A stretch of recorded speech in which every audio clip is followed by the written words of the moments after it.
We are live early.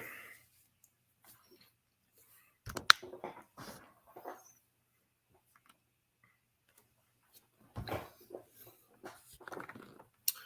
hop right into it.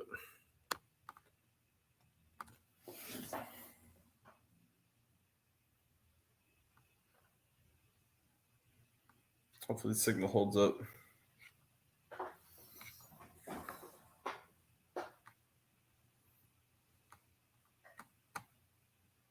Let's see. Let's make sure everything's set up right. And appears to be.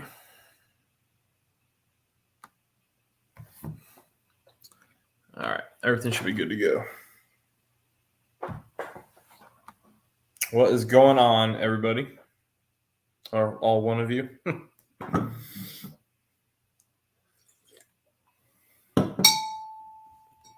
Oops. Got a few things to talk about today. What's up, Tim?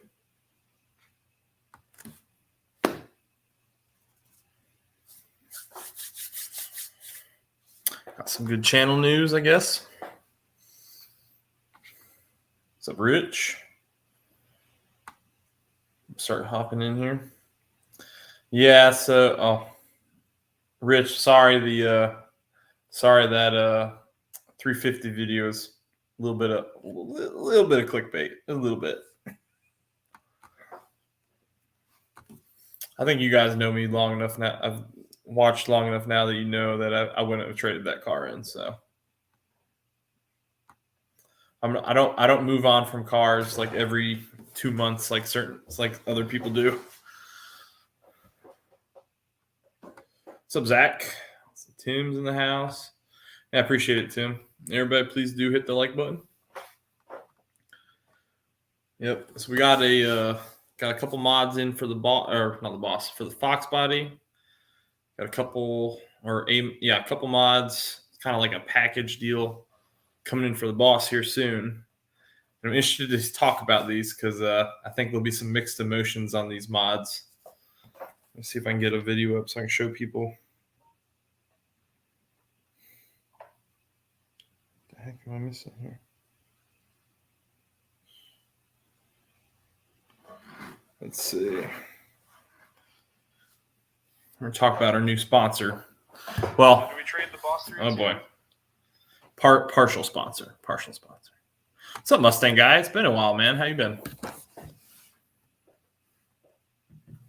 Oh, yeah, of course, Rich. See, Rich, you've been here long enough. You know. Fat Boy Fox, what's going on? Let's see. I'm trying to get the. So we got a new sponsor, guys. I'm trying to pull up their little page so I can show you what we're getting. I think there's gonna be some judgment in this for sure. I think you guys are gonna judge me, but hear me out. Not my normal kind of mod, I'll tell you that.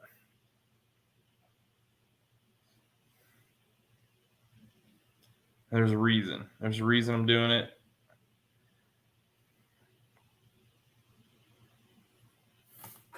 All right, finally got engine trans for the Fox. Nice. What'd you get and what did it come out of? 351? 351? Let's see. All right, hold on. Is this the right video to show? No, it's not. I don't like that one. Trying to find a good video for you guys. See what we're picking up.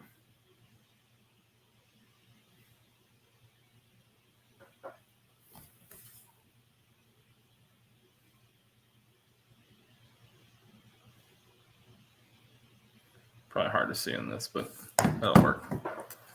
38 auto. 0138 auto. Okay.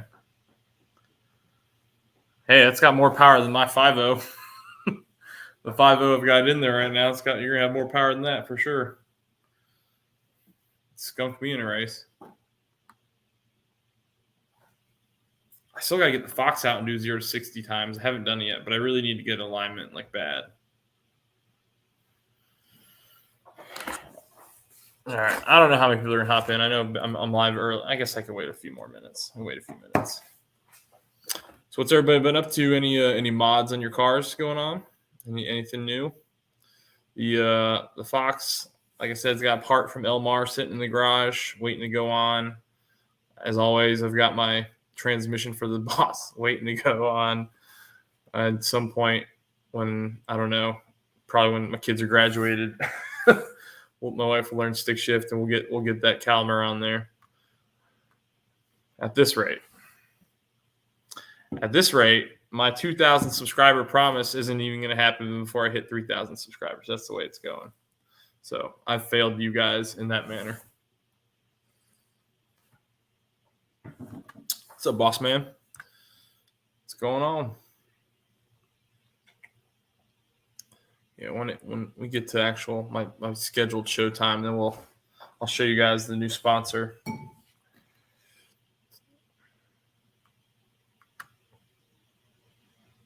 What's up, Lefty? How you been, my friend?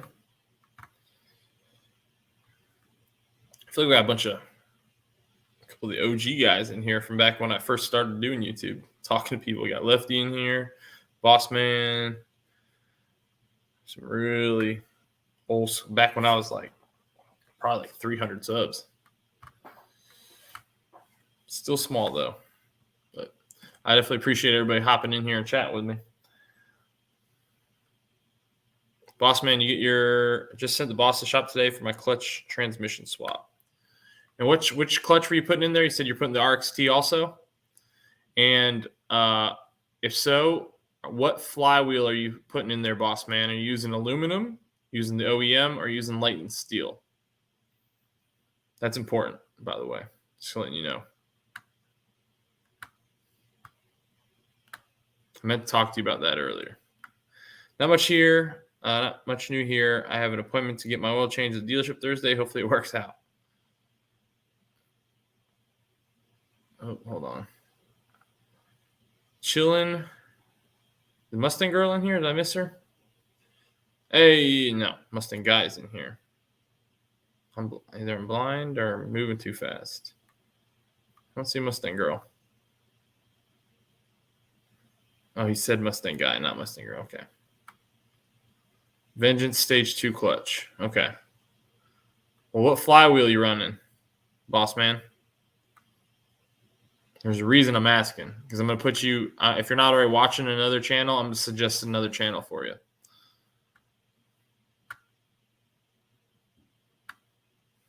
What's up, stupid fast truck? Am I forgetting anybody? Steel. Okay, good. Because I've got an aluminum flywheel waiting to go with my RXT. It's already coupled to it. But what's his name? Coyote Productions. His name's Raphael, I think for short. It's short for Raphael. He's got a boss that he put the Calmer Stage 3 in, but he put in an RST, I think. Or maybe it was an RXT, but he had an aluminum flywheel, and it's throwing codes left and right because he took the rotational mass so far down with his one piece and between the one piece and the aluminum that it was out of spec for the computer parameters because there's always a little bit of wiggle room. Well, he went out of that wiggle room and kept throwing codes. Yeah. Okay. You saw that video. Good. All right. I just want to make sure you knew about that because that's something I've been tracking, and that's another reason that mine is not on my car right now. Never mind the fact that my wife is not going to tear that one up for sure.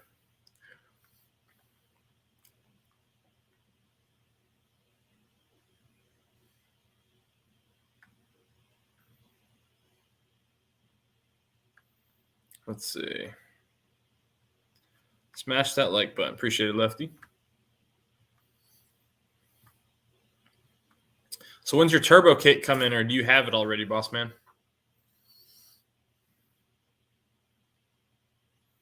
Vengeance Stage 2. Okay. Yeah, I got the RXT because should have done RXT. Why don't you want to push it? You only got 850 torque there. You should have gone for the RXT. That's what you should have done. No, I'm sure you'll have good luck with that. Vengeance, is that HPR recommends Vengeance? Okay. Is that a Lethal clutch? Is that something Lethal sells? Who sells the Vengeance? I don't know anything about it.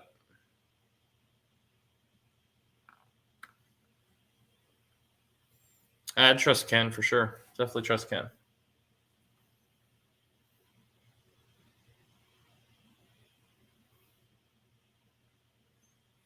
What is up, Connor? Yellowhammer Garage. How you doing, man? Competition Clutch. I've never heard of that company.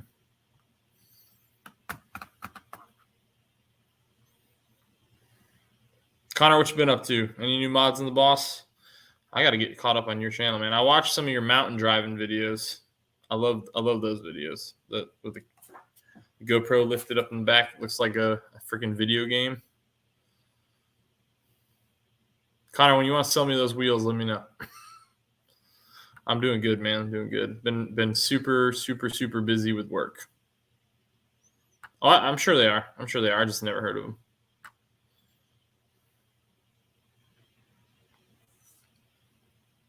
Trying to talk my way into a job.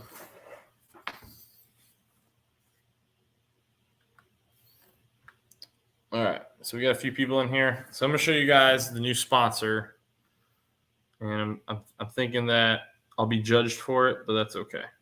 Hold on. Let's see. Now, this is not my kind of normal mod, I'll be honest. However,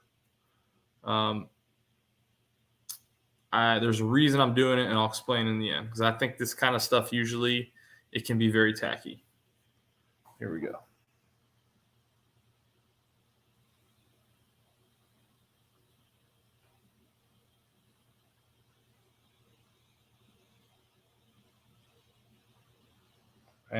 That reflection is terrible. Hold on, let's try one more time. There we go.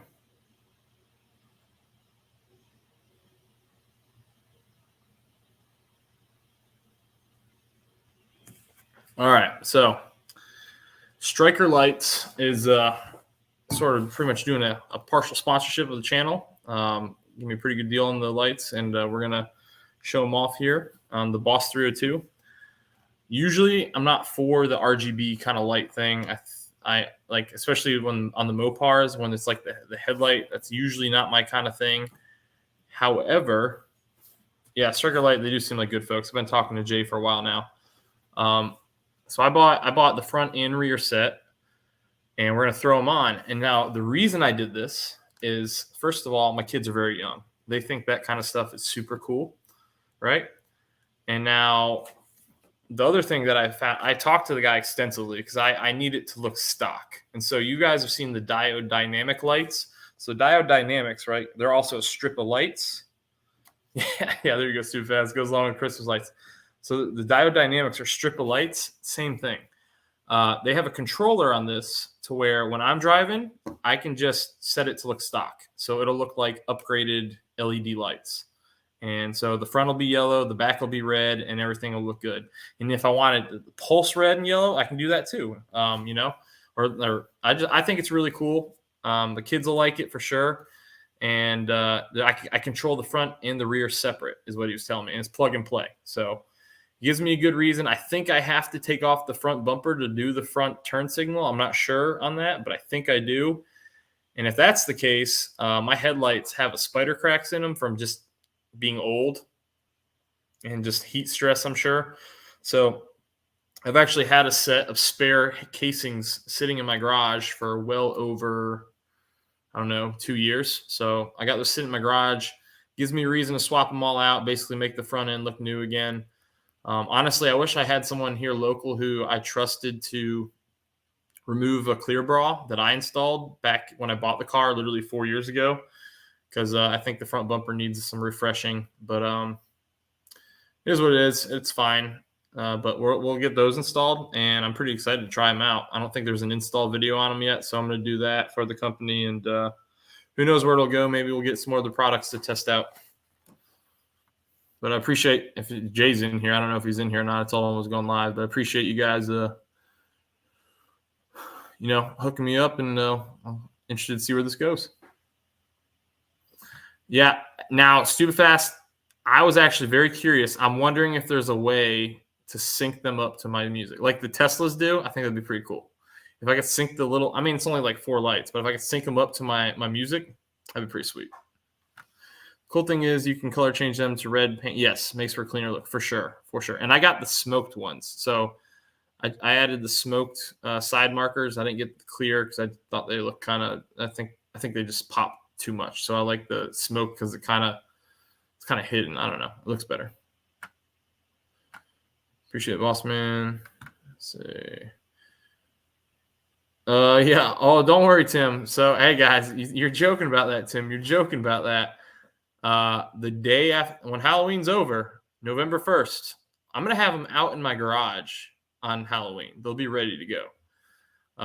And November 1st, they're starting to go up. That's how it's going to work.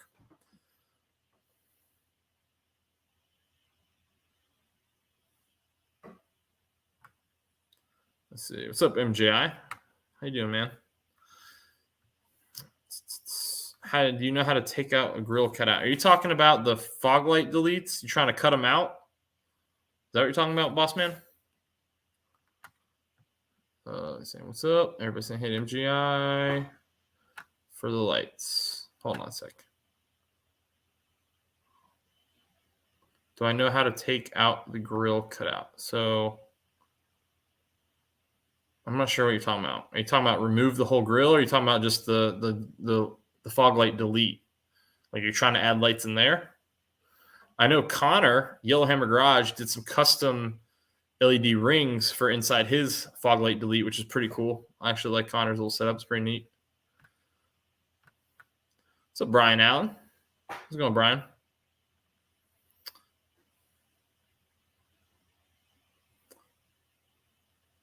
Let's see. I don't want to think about anything weather-related below 60.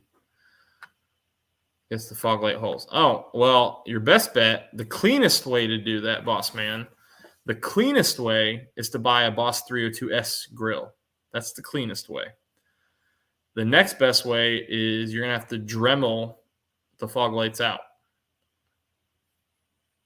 Because unfortunately for the 2012s, they weren't removable. So the only way to do it is to cut it out yourself. I opted to keep my stock one. Now it's a garage art piece. And so I ordered the Boss 302S grill, and I love it. It looks better anyway because my car has black accents, so it came black. So I didn't even want to paint it. I think it makes it look mean up front. Not stock. They come out on 13s. 13s they come out. What's up, Half Fast? Oh, now we got everybody in here, and I already announced who the sponsor was. I guess we can do it again. We actually had a couple. So I got that video coming up whenever the parts get here for the sponsor. And then my other sponsor, Custom Pony One, will be doing another set of strut tower cover giveaways. So if you guys haven't seen my strut tower covers, let me show them to you real quick. Hold on. I'll go grab them. Bear with me, guys.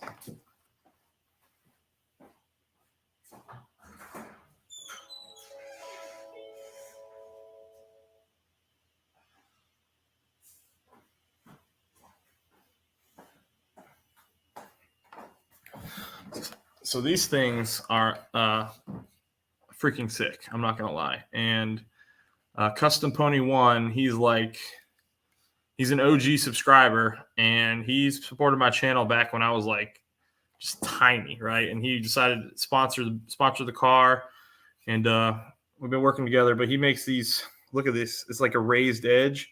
These custom strut tower covers, and this is like a second generation. They're so much nicer than this now. But I love this thing, man. It's so perfect for like me, because I don't usually flaunt my job, guys. But this was so clean looking on the engine that I absolutely love this. It is freaking awesome. But we're gonna be giving away some strut tower covers here soon. I believe we'll have a set for the S197 and a set for the S550 we'll be giving away. So that should be coming up here. Probably do that when we hit 3,000 subscribers. So we've actually had a very good month for the channel. So if you're a new subscriber in here and you're just kind of hanging out, appreciate you being in here. But we've had a very good month for the channel as far as growth. It's been very good. So I definitely appreciate everybody's been checking out stuff. I've been trying to do I've been trying to do a short series on the Boss 302 with little tidbits of facts because I think they get out there a little better. And in my opinion, it's not my opinion, it's a fact. The Boss 302 is such a misunderstood car. There's a very large percentage of Mustang owners who still assume it is just a sticker and intake package, and they think that's it. They slapped the new intake on it, put a tune on it, and then threw the decals on the side. That's all they did to it. They don't know anything about it. And I was one of those people too, honestly. When I bought the car, that's what I was. And so it wasn't until well after I owned it and really got dug into the weeds that I learned like that Ford really went above and beyond on this car to make it what it is and make it stand out. So that's so I think those shorts are good. I've gotten a lot of positive feedback on them. I've also got a lot of negative feedback. Let's be real. So I did a short on how to make your Boss 302 louder by removing the baffle plate and removing the restrictors, the side pipe resonators. If you guys haven't seen that one, you should go, and you want to get some good reading in, go check out those comments because they're pretty amusing, and yeah, it's good stuff. I try to be like overly nice to everybody because I think that makes like the trolls even matter. So that's what I do. Always keep stock parts. I got all the stock parts. I even got my stock mufflers sitting in the garage. Honestly, though, I don't know why I do, because I really don't plan on selling the car. Like, I just got them to, I guess, give them whichever my kids gets the Boss, I'm going to hand it to them. What's up, Princess Jamie? How you doing today? Matt, I don't know if I said hey. What's going on, man?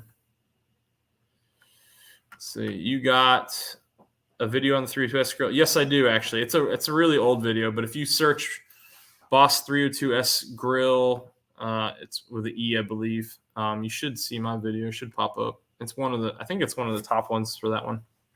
2012 Boss 302S grill. I don't know. Zach saying hi. Zach, I don't know if I said hi to you. I think I did. Let's see. Everybody saying hi. Content. Oh, my Lord. Nope. Spilocchio. It's actually 3D printed. He started with a really small operation, and this is like, I'm not even joking. Like, I got these like 2 years ago, and they're so much even nicer than they are on this. But this thing they look awesome. I get nothing but compliments on these, and I was really worried about how long they'd last. But these things have held up great. They just stay on my engine all the time. So, they've gone through all sorts of heat, stress, and they've done great. So I really love them. And I'm supposed to be getting I actually had another set on the way. And honestly, one of the reasons I want to help support this guy too is not only was he like one of my early subscribers, like literally like one of my first subscribers. Like I think I had like 200 people when he jumped on board, and then he decided to sponsor me and I helped him grow his business a little bit in the Boss community. But he recently had a fire at his shop, and it burned his entire business down. So because he actually like jumped into this full time, and he was doing this full time, and it burned his business down. So he's had to start over recently. And so I'm anything I can do to help him out, because he was like one of my earliest supporters, I'm trying to do that. And so we're going to do a giveaway and shout out his business here soon. What's up, Mike's Garage? Let's see. Yeah, I guess. Let's see. Good deal. Congrats. Thanks, Mustang guy. What's up, 8-9? How you been, sir? How's that paint job? Have you painted it yet, 8-9? I know you're prepping last I saw. How many years have I been in the Navy? I've been in for 10 years, Brian. 10 years. And I'm at a point right now where I'm in a battle with my detailer, trying to figure out what I'm doing next. If I don't get what I want, then I'm resigning. So I'll be jumping out. I will retire in the reserves. Either way, I'll retire. It just depends on whether or not I'm going to retire active duty or in the reserves. But he's trying to send me somewhere. My family doesn't want to go, and my family has followed me through a lot. And I appreciate, my wife is a very supportive person, and she's gone through a lot in my career. So if anything I can do to make her life a little smoother on the back end here, then that's what I'm going to do because, I owe it to her. So if she says she's done, she doesn't want to go somewhere, then that's it. That's the answer. And so I'm trying to get a job here, stay where I am, and we'll see how that plays out.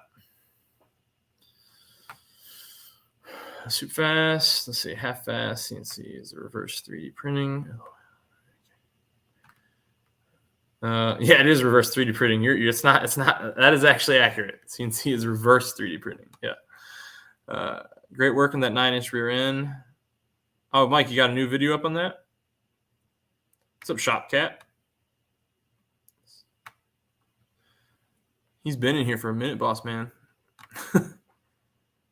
I appreciate it, Miss Pam. Thank you. Hope you're doing okay today. For sure, Yellowhammer. Let's see. Yeah, I don't know if everybody saw, because now everybody's in here, of course, when I was announcing the initial sponsorship or the other sponsorship. Let's see. Your boss and Vert look better in person. Beautiful. I appreciate you, MJI.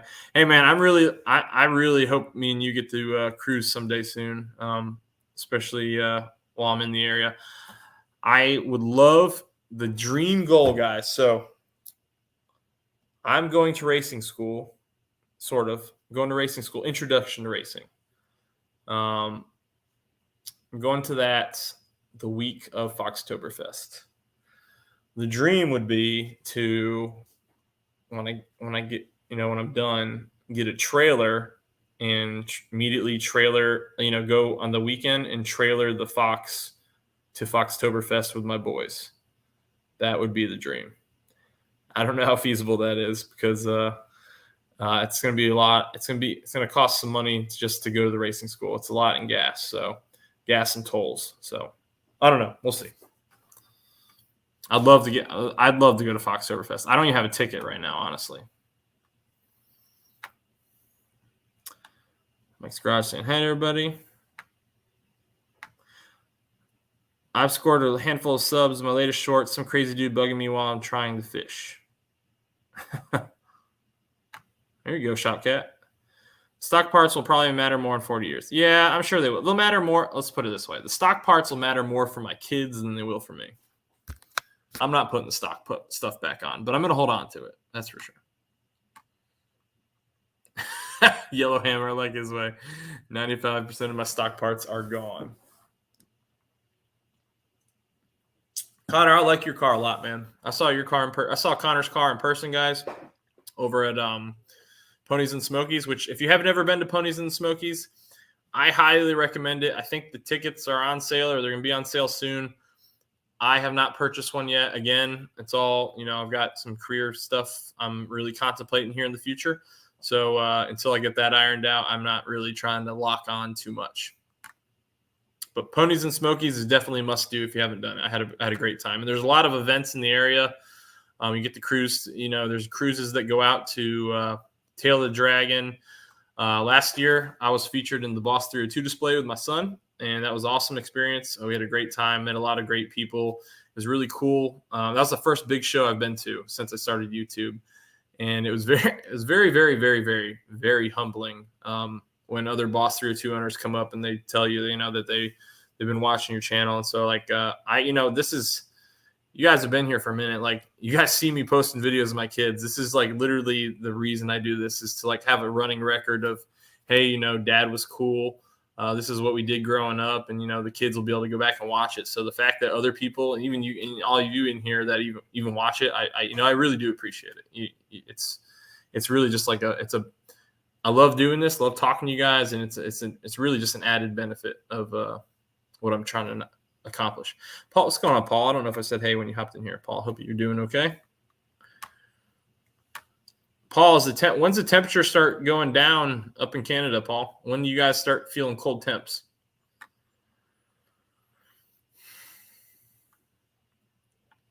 Let's see. Saying hi to Paul. Saying hi. 3D printers have potential to be the bomb, if not supervised. LOL. Lots go awry.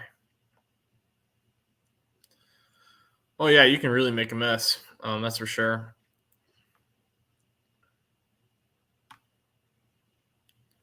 This is painted. Going to be clear coat on Saturday. Video. Okay, cool. 89. Cool. Halfway there. Reserves works. Yeah, I'm halfway there. And it'd be nice to do it active duty because at the rank I am, like I finally made rank to retire. So it'd be a nice paycheck for the rest of my life, even if I don't rank up any more than this. And I honestly, like, all I really want it for is to guarantee that when my children need support, I can support them. I'm young. My kids are young guys, but I think about this stuff a lot. I'm a long-term thinker. I unfortunately am not one of those people that can live in the moment because I always think 10 moves ahead. There you go, Mike. That's awesome.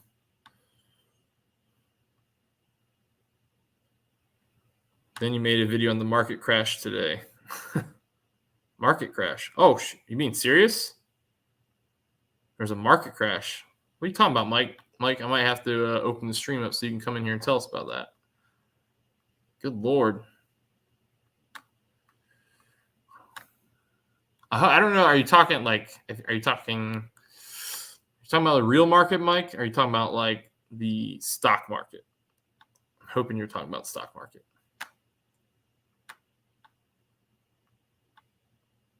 Hey, Sally.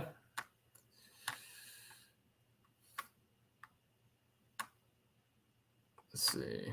Everybody's saying hi, catching up. Sometimes definitely feels as if I have to put my life on hold for 15 years because of the military. I'm not complaining, but I would like to settle somewhere where I'm not building cars in my kitchen. Yeah, Jamie, I hear you. That's actually one of my biggest fears. Another reason I really want to stay is like I'm thinking about it because like the way we did it last time, I always move myself because it's harder work, but the way the military works is you can earn some money if you move yourself. They pay you for your inconvenience of moving yourself. And honestly, I'm starting to think about it like, where the heck am I going to put my cars when I'm selling this house? Like, they've got to go. So I'd have to find a place to store them or that top. I mean, we've got time, but that top has to be on the Fox body so it can be parked outside. And my tools and my boys' cars.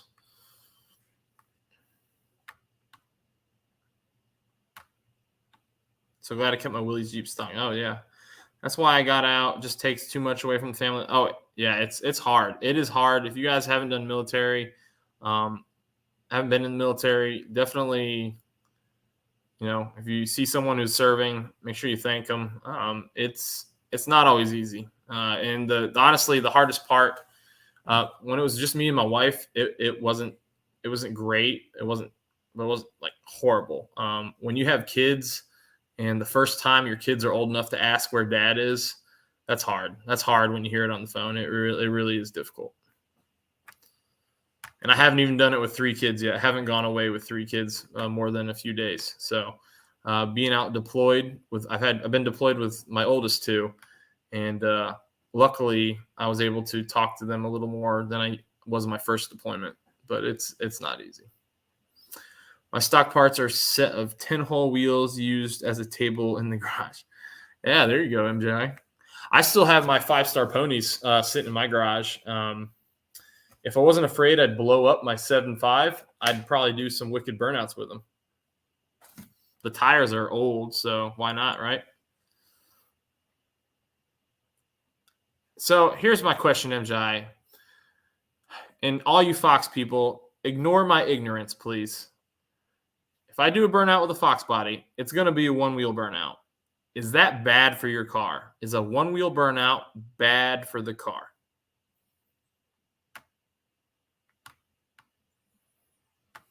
We got a good amount of people in here. I appreciate all you guys hopping in. Let's see. Stock parts are definitely a keeper. We have had people try to find simple parts that can't find them anywhere. What up, John? Hey, what's up, Bama? I appreciate you, Bama. Yeah, please hit that thumbs up, guys. Definitely helps us out. Let's see, Bama. We need to get back out some more races. Yeah, there you go. I'm hoping we're going to have another spectator drags here soon in about, it's next Friday. Not this Friday, but next Friday. And the plan is to go to that. The spectator drags here, they're rowdy, that's for sure. The mighty Thor. MJ, I need to get the Fox out. Been a long time. Yeah, there you go, Fat Boy Fox. Brian Allen also caught because my great grandfather was in World War II. Great to see me make it to E5 before he passed. Oh yeah, there, of course. So I actually, that's awesome. That's really awesome. My grandfather was in the tail end of Korea. He was, but he was on a ship. He was a chief engineer for a repair ship. And he's the reason. My grandfather is the reason I'm a mechanical engineer. I went to school for mechanical engineering. He's also the reason that I became a naval officer. And so he was actually, I was very fortunate that my grandfather, he made it to my promotion this past about 2-3 weeks ago. So he was there. It was an awesome experience. I'm so glad that he could make it. That's awesome though, Jamie. Your great grandfather making it or seeing that. Wish my wife would let me build cars in my kitchen. Hey, Mike, just throw the heads in the dishwasher. Throw it in there. No problem. Pour some degreaser in there and let it run. Hell, even the grocery market crashed today.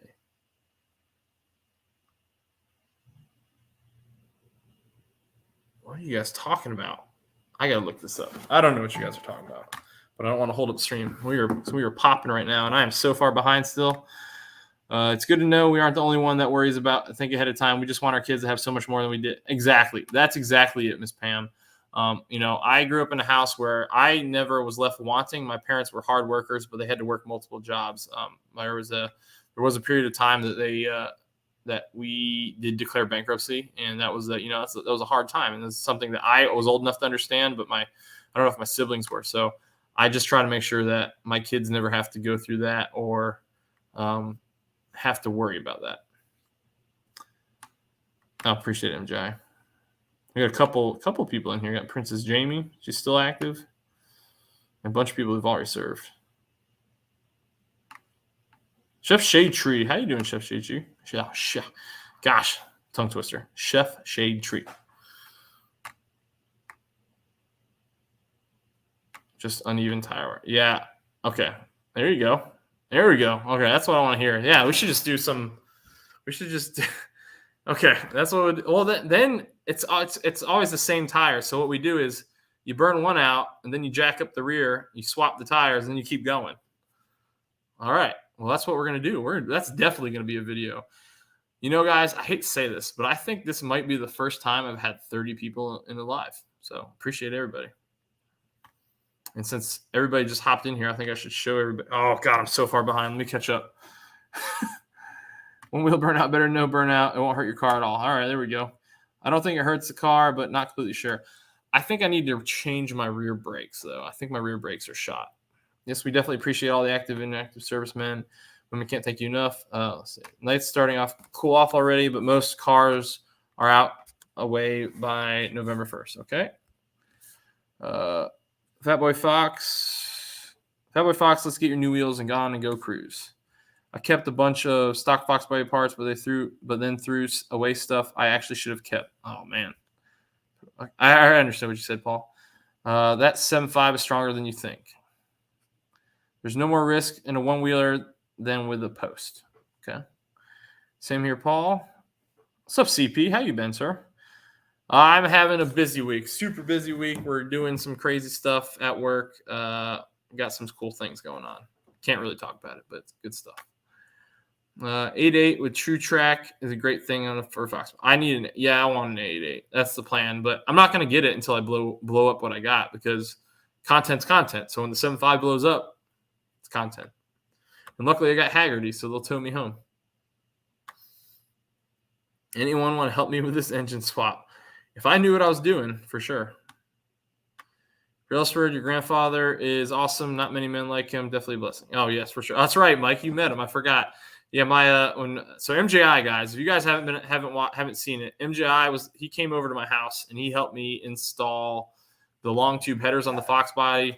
Could not have done it without him. I really appreciate his help. He's a great guy, and it was great meeting with him. And actually made like such an arduous job enjoyable. I really enjoyed doing it. Made time go by. But he actually got a chance to meet my grandfather, who popped in while we were working, and just kind of supervised us. Stock market crashed, 1,000 points today. Well, that's a good thing that I moved all my money into my G fund. Saved my thrift savings plan. Thank God. Shoosh. Makes me feel like a genius because I did it a few days ago. My 85 GT with 7.5 had track lock. Does yours not, Brailsford? I don't know. Don't know. Never heard of track lock till this moment right now. CP, how you been, man? Hello, Shopcat. Everybody saying hi. Rent a few C-cons to store everything. C-cans. Oh, I wish I could have a C. Honestly, Paul, the dream is to I'd love to have I don't know, acres of land, have a few of those out in the property and just put projects out there for when I get bored. Or honestly, I want to shop. I want to shop like my dad has. You guys have seen my dad's channel. His shop he built it himself, but his shop, the size is about my dream shop size. I grew up with my mom working 3 jobs. I'll do whatever she wants. She's in her for sure, Bama. My parents worked so hard, and me and my brother grew up playing ice hockey. My sister was a figure skater, and if anyone who's played hockey or has seen figure skating, and you understand how much that costs, I owe my parents everything. 91 Mustang LX. What's going on, man? I saw that shop chair. I was wondering if the center post when you were doing it initially was like, man, was that like poking right up your bum? No. It's a good use though. A lot of people, when seats get used and they don't want to use them anymore, just toss them. So glad you found a use for it. You already doing for your son? Let's see. I cannot catch up, you guys. Yes, exactly. If I blow it up, we'll get an 8.8. We'll use the funds from I'll make sure that hopefully we'll set it on fire like a freaking. If you guys have ever been to Monster Jam, we'll make sure we set the rear diff on fire like a Monster Jam, and then we'll use that funds from the video to get an 8.8. You messed up tonight. CP. I made beef noodles and mashed potatoes. Posy, sorry. No, you're good. Half-assed. 5 to 10. What's going on 5 to 10? It's been a minute. Hope you're doing all right. All right. I will get back. I'm so far behind already. Let's show everybody the new sponsor again. So I've already talked about it a lot. This is not everybody's cup of tea, and normally it wouldn't be mine. I used to kind of think, depending on how it's done, I think it's tacky. However, I really like these things, and there's a reason I'm getting them. And I've already explained it to the people who have been here since the beginning, but I'll go ahead and show it again. Hold on. Let me get rid of that. Oh, crap. Hold on.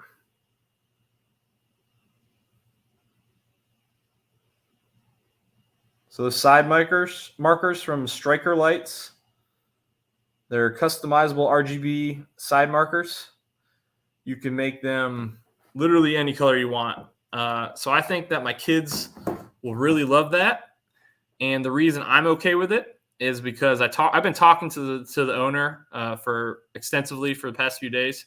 And they're plug and play, and the front and the back are controllable separately. So if you guys know what Diode Dynamics is, Diode Dynamics makes a set of side markers that look great.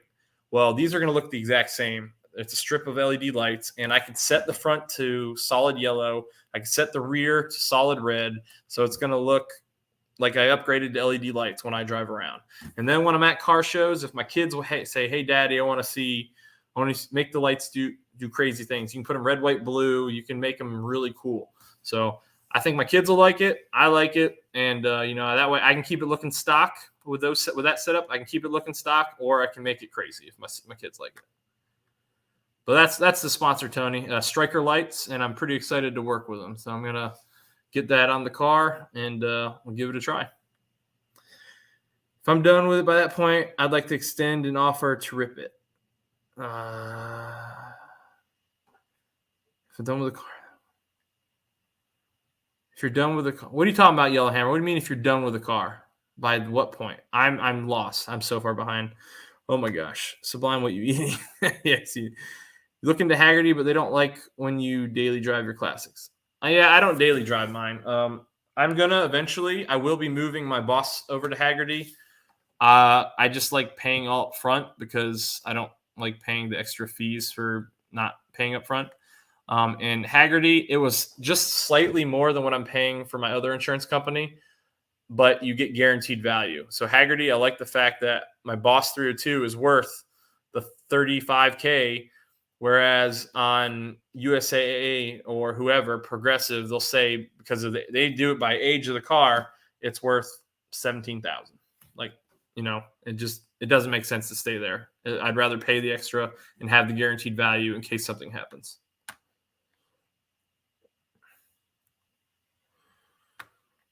The 7.5 can handle more than most people think. I used to beat the hell out of my 83 GT and never blew up the rear.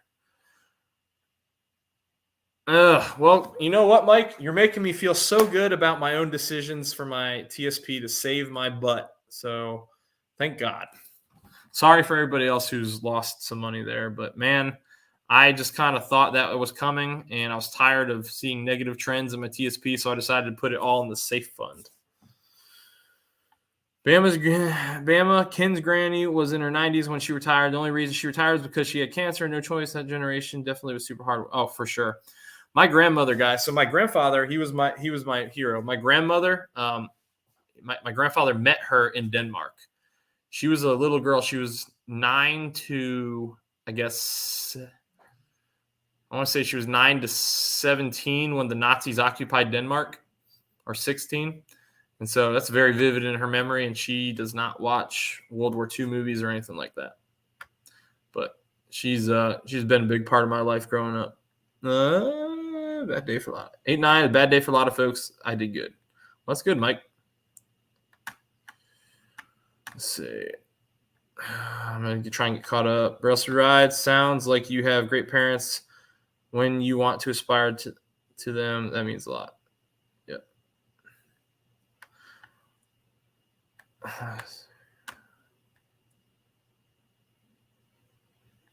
When I bought my 83 GT, I built the motor for the 7.5, was blown by the fifth burn.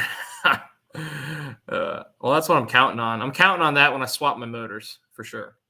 We are working on the motor, guys. We're still accumulating parts, slowly but surely. We got some underdrive pulleys finally for it. Need to start getting the accessories. I got to get Victor. I don't know if he's in here, but I'm going to be picking up an oil pan from Victor the next time I can afford it. Oil pan and some other parts the motor needs. We're picking up the little things. I still got to get a cam, got to get lifters. It's just a slow process, guys. And once we've got everything we need to piece the HO motor together for the Fox, then that's when I'll send the block off to have the bolt hole fixed, because when it's done, I really just want to slap it all back together.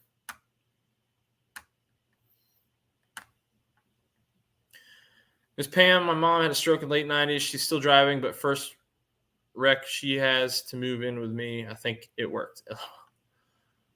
Let's see. Safety. Pontiac called it Safety Track. I appreciate it, 91 Mustang. So, yeah, it sponsors Striker Lights. I don't know if I actually said that. Yeah, Striker Lights. Oh, man. I hear you, Yellowhammer. Oh, that's right. That's right. You got the blower. No, you're not going to be boosted because you're gonna sell that to me, Yellowhammer. You're going to sell it to me. Those aren't bad at all. Trust me, I've seen some really tacky stuff on lots of Mustangs, and your kids will. Oh, I know my kids will love it. I'm sure they will. I'm not so sure. I'm not so certain that I'd like the headlights, the RGB headlights, but I do like the side markers. Let's see. We're saying, hey, great stream. Hey, have a good night, Sally. Thanks for hopping in here. You have Chef Shade Tree. Oh, I know. You have so many Ford parts. And there's Victor. There's Victor right there. We speak of the devil. How you doing, sir? Victor. So Victor told me he had the oil pan a while ago, and I couldn't remember who told me they had it, and I didn't want to just start messaging random people to ask them who was selling the oil pan. Oh, yeah, I need that oil pan, though. I do need it.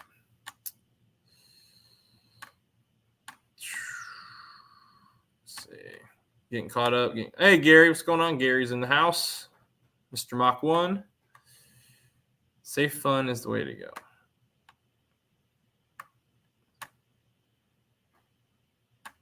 For a big crash, we have to have a first quarter 2023. Well, we're just going to, what's up, Midnight Rider? We're just going to let it ride and keep my money in the safe fund until I start seeing consistent positive growth. Yeah, it's doing pretty good. Doing good for doing good. My last one was good too. This one's better than the last one though. I'm gonna open the stream up the moment I catch up, if that'll ever happen, because you guys are all so everybody's talking. It's real fast. So let's see. I need to head to the house. Catch you. Hey, later, half fast. Thanks for hopping in here, sir. My dad is 88, still driving a 5-speed Fox body SSP. Oh, there you go, Chef Shade Tree. Yeah, my grandfather, he's still driving. I think he's like 94 now. He drove. Matter of fact, my grandfather manages a multi-million-dollar business park, and he's like 94 years old.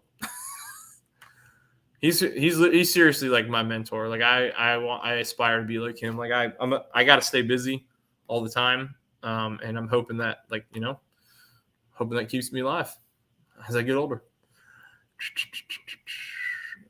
Everybody saying hey. Appreciate it, Miss Jamie. Nothing wrong with Alabama. I've been checking those lights out. Looks pretty cool. Yeah, they're starting to branch out into the other body styles too, Mike. They've got S550 stuff already, and I think they're trying to start working new edge stuff soon. I think we had a motorsports axles in the 7.5, ran 620, 8 miles, but it held. But it was an automatic with quick times. It was short lived in a bolt-on car with a 28.8. Okay. Trunkback Jim, I didn't say hey to you hopping in here. What's going on, Trunkback Jim? I did finally collect another signature for the trunk, though. Mac, the guy who donated the motor for the channel, I finally got him to sign the car the other day. He's the one who I just acquired some underdrive pulleys from.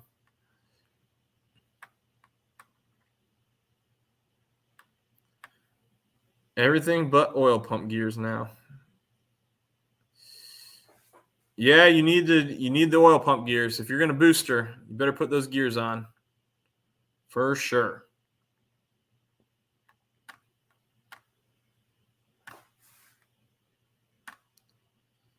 5 to 10. Mach 1 is live again. Terrorizing Street. There you go. Yeah, Mike. Carmob. What's up, Carmob? First person home today. The dog is a spaz. Yeah, all dog. You know what though? Dogs are great because you could be having the worst day in the world, and you coming home is the best thing that's ever happened to them, and they let you know it every time. I'm gonna start getting ready for bed. Hey, no worries, Miss Jamie. You have a good night. Thanks for hopping in. I think I'm almost caught up. I think we're almost there. Alabama respects everyone. Hell, they still hold doors open for ladies. They hold doors open, Bama, but then they yell, "Roll Tide." I'm kidding. I've never been to Alabama.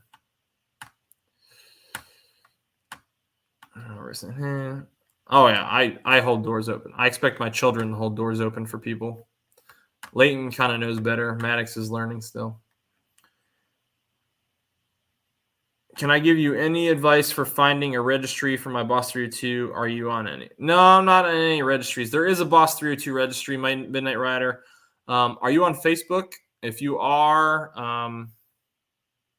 send me a message on the Brailsford Rides Facebook page. And or if we're friends on Facebook. I don't know if we are. I don't think we are. But send me a message on the Brailsford Rides Facebook page or on Instagram or something. And I'll see if I can find there's honestly, if you Google Boss 302 registry, you'll probably find it. I think there's also a Facebook group for it. What time is the S650? That's a great question, Superfast. We should talk about that. Oh, another thing I want to talk about. Has anyone seen the new Cobra Jet intake from Ford Performance? You guys see that yet? The dual air runners. What do you guys think of that? How do you think that's going to make more power than the old one?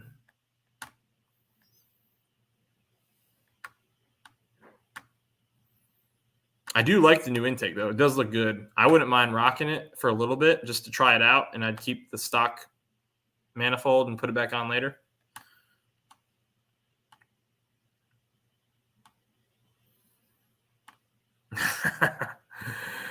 Yeah. All right.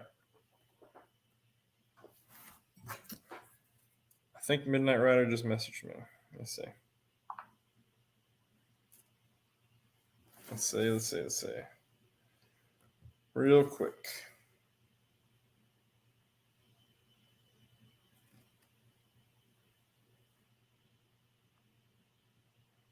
I don't know who's messaging me. Never mind. Yeah, we got a new message. You know what? I'll have to mess with that later. All right, but I'm going to go ahead and open stream because I finally caught up, guys. I feel like talking to you guys for a bit. But yeah, what do you guys think of that Ford Performance intake? Let's see if we can find a picture of it. We'll bring it up. Ford.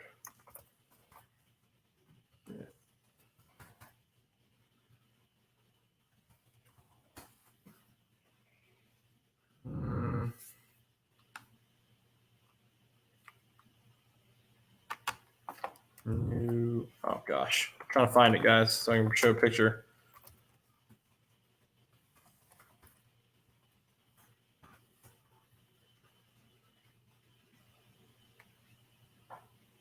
Found it.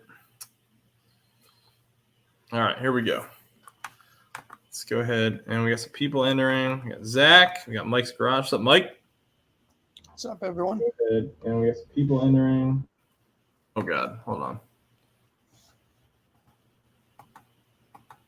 Somebody. Oh, it's not me. I thought it was me. Someone else has got two windows open. All right, let's see. Share screen. Pick a Chrome tab. This one. Share.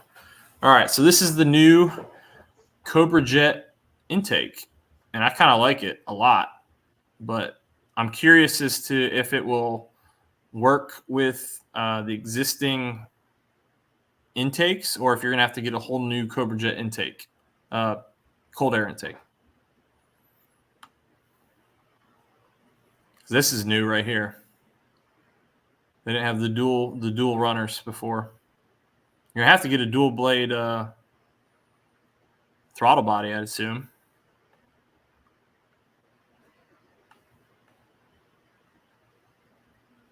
Well, that's no bueno. There's a crack on this one.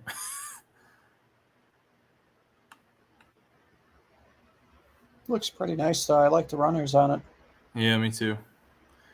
I'm curious, like, how much could they improve on the old Cobra Jet design? Like, how much better can air actually flow? What does the old one look like? Oh, let's see. Give me a second.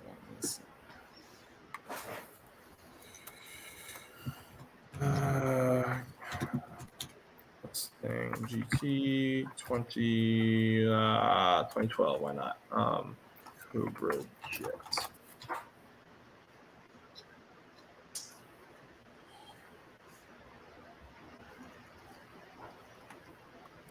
So this is for the cold air intake PMAS, but this is what the original one looks like. Oh, you can't even see it, can you? No, it's too small. It didn't change over the screen. Hold on. Let me let's do this.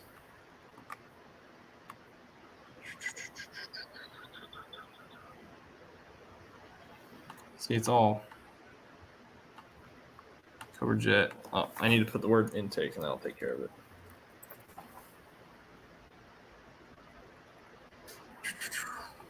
I'm not sure if this is I think it's the 3-valve one. Yeah, here it is. This is the original one. Doesn't look much different. No, it's not too much different. It's got that ridge right in the middle in the new one, and it's got the dual runners. This one's, I think, just a single opening on this one. You should probably have more velocity with the dual runners, but yeah, see it? There's a single opening right here. The throttle response should be slightly quicker, but I don't know if it's going to make the car faster unless it just, I don't know if they change the runner length. I mean, that will make a difference in the RPM range, but still. Yeah. Well, even so, like talking about RPM range, I'm just gonna, if I ever tune my Boss, I'm probably gonna tune it no higher than, like, I'd like to tune it to 8,000, but I'd probably just tune it to about 7,800. What's the red line on it? 7,500 right now.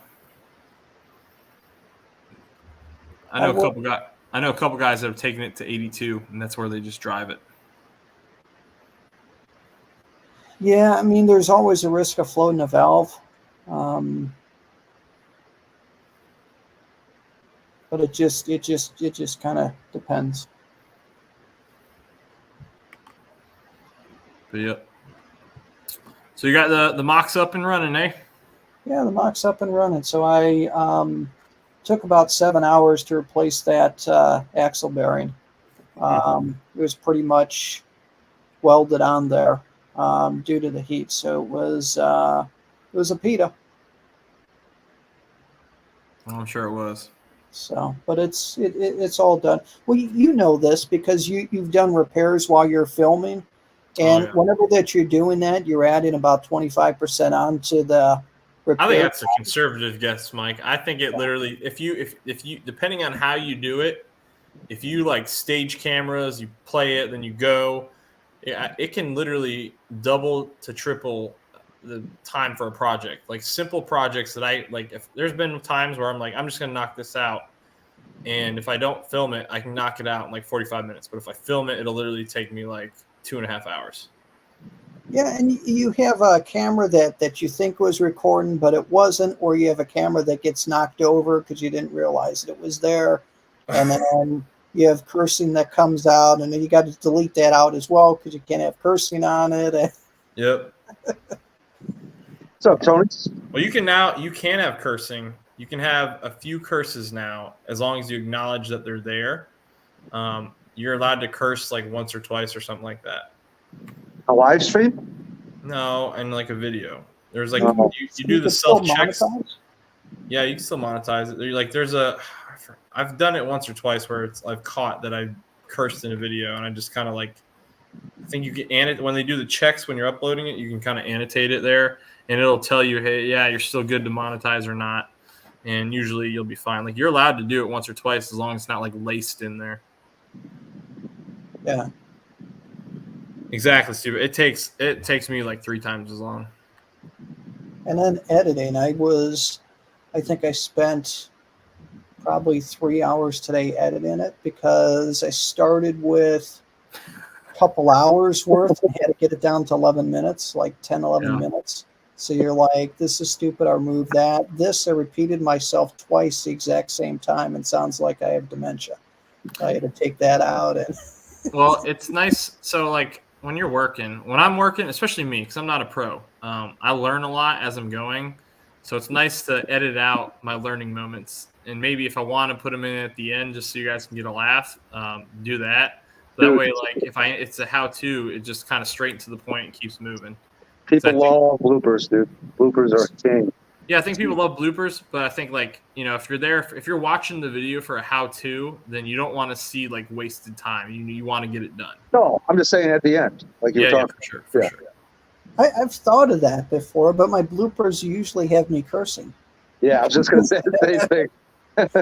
You're doing the intro and it just comes out right, and you say "oh blank," and then you stop it and you do it again. Well, one of my best moments I think that I caught on camera. It was a complete accident, and it's in one of my MGB videos. It's like the perks of owning. It was a dumb video, and it did really well when I posted it. But it was like perks of owning a British sports car or something like that. And the thing was, I don't know what I was working on. I was working on something in MG, and all of a sudden I heard an animal run into my garage and shriek loudly.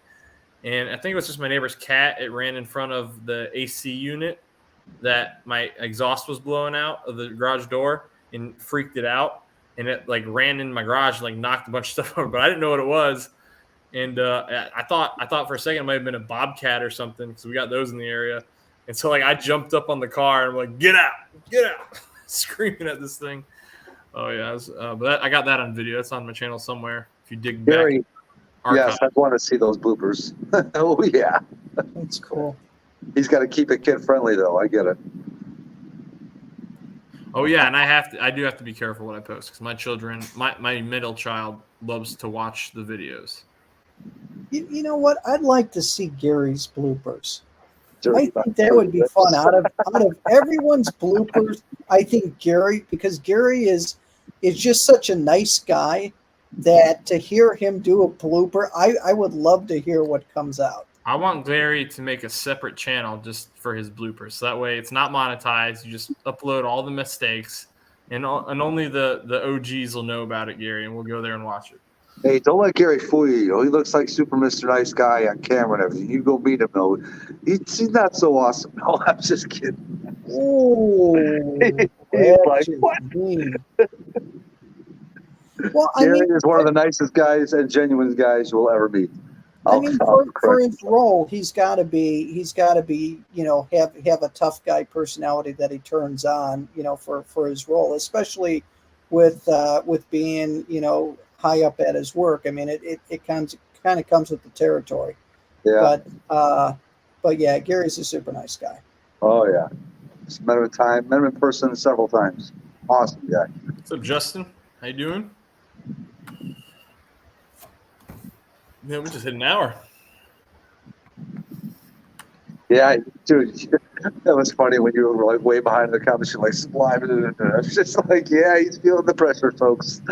He's feeling the pressure. No, I was trying to catch up because I was trying to open up the stream, but I know you were behind for a while. it was good though. I mean, it was good. It's been a while since I've had it's been hopping like that. So yeah, last week was pretty good too, but that was probably one of the better live streams I've had.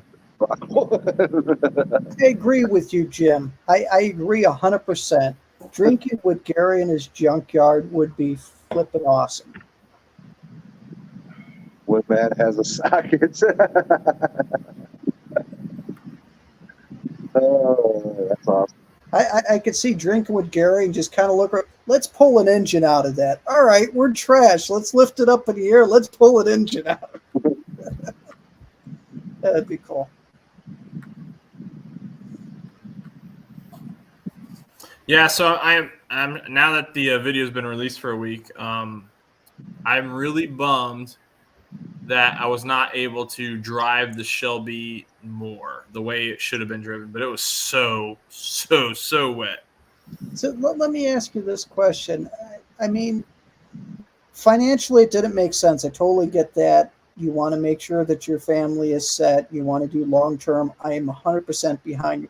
But deep inside, were you like, damn, I want to get this thing right now? No, it wasn't. I mean, I want one, sure, but like literally, I'm really attached to my car. I've got a lot of history with it so far, especially with all my.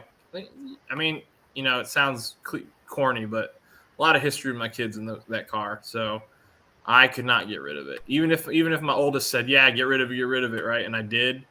Like I feel like that's one of those things that down the road he'd be going back, and he's an older kid. He'd appreciate it more, seeing all the stuff we did together, and he'd be like, "Why'd you sell that car?" I'd be like, "Well, you told me to."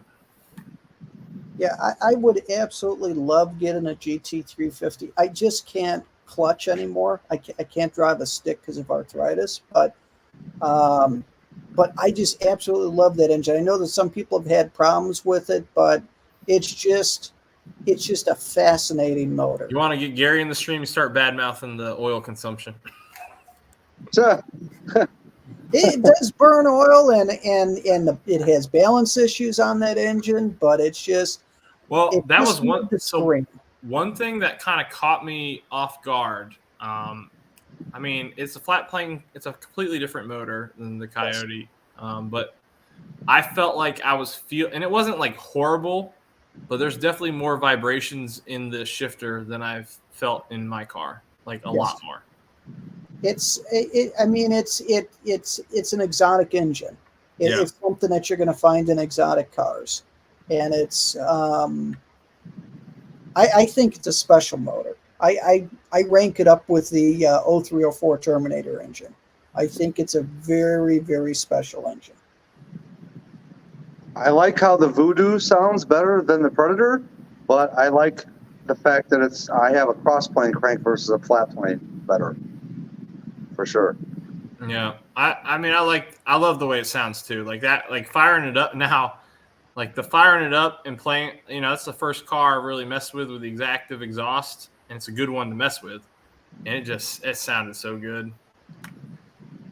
How did it sound at higher RPMs? Were you able to rev it out a little bit? I mean, at highest I think I got it was to like 7K, and that was because I was just kind of like sticking in it, Easing into it. I mean, it was really wet. Like I was really worried that if I hit 8K, I might have lost control. And I had my kids were in the car. I wasn't trying to wreck that car. Yeah. Like if I was by myself and that was a dry road, I would have driven the piss out of that car. Gary said it perfectly right there. Yep. Agree. It's made to be NA.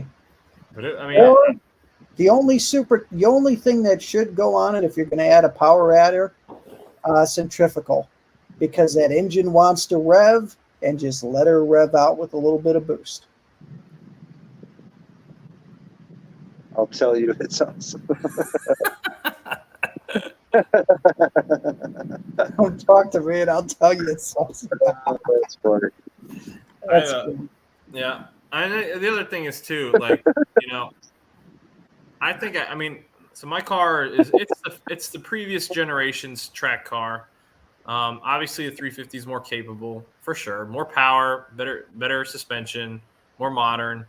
But as far as like if I wanted, I do want to put a supercharger at some point, and that motor is built to handle all of it. So I just want that's another reason for me just to hang on, and it's paid off. Like I own that car. That's the biggest point right there. You own the car outright? I've owned the Boss for like 3 years. I paid it off in 2 years. I wanted it off my credit. Good man. Yeah, I wish I could double up my payments. Well, I got a good deal on that car. Like I got such a good deal on that car. Like it's crazy to think, looking at prices nowadays, even though they're not that expensive compared to like the 350s. Like I got my Boss with 39,000 miles out the door for 26,000. That's not bad. I when I bought my Mach 1 back in 2003, I paid $24,900. Yeah, and that was in 2017 that I got it. So the car was only 5 years old. You got a hell of a deal. Yep. Yeah, 302 RS, you can't go wrong with. Yeah, that's a good. I mean, that'd be now. If I found a 302 RS, Connor, because they were selling them a while ago, but they were selling them for like 80K, I think, or something like that. They're selling all the ones that were at the Track Attack. They were getting rid of them. I would love to pick one of those up and then actually race that one like a race car. But that's if I had unlimited monies. Government doesn't pay me that good. Would be interested to find a blown motor out of a GT350 and put that in a New Edge or something. That would be a trick. Wait, did you say put a Voodoo motor in an Edge? Yeah, that would be neat. Yeah. So it's a light car. Yeah, it is. For sure. A lot lighter than an S550, that's for sure. Yeah.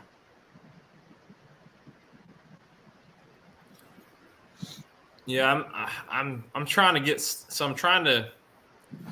Excuse me. I'm trying to get some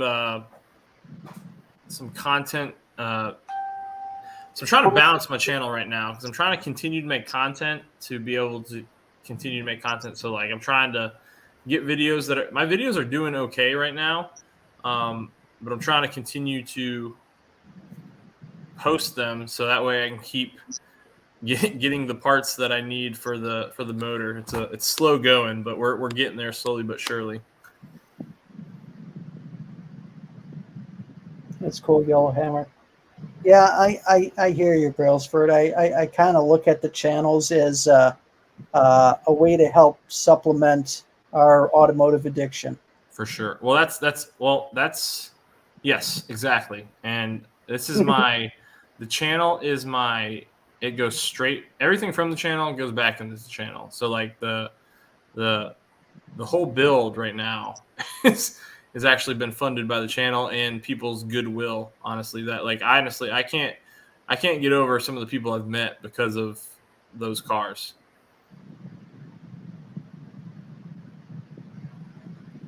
Yeah, I do. 91. I actually have the SEM paint for it.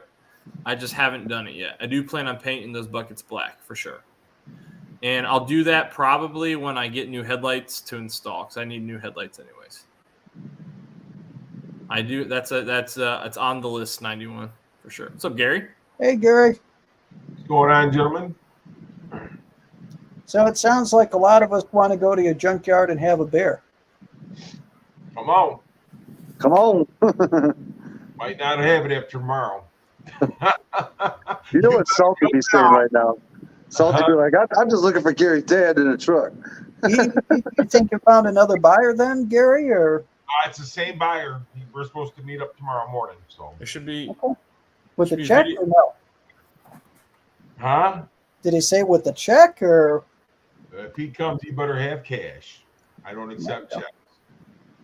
Well, the other thing, 91 LX, I need to touch up certain parts of my interior, so I need to get some SEM dye.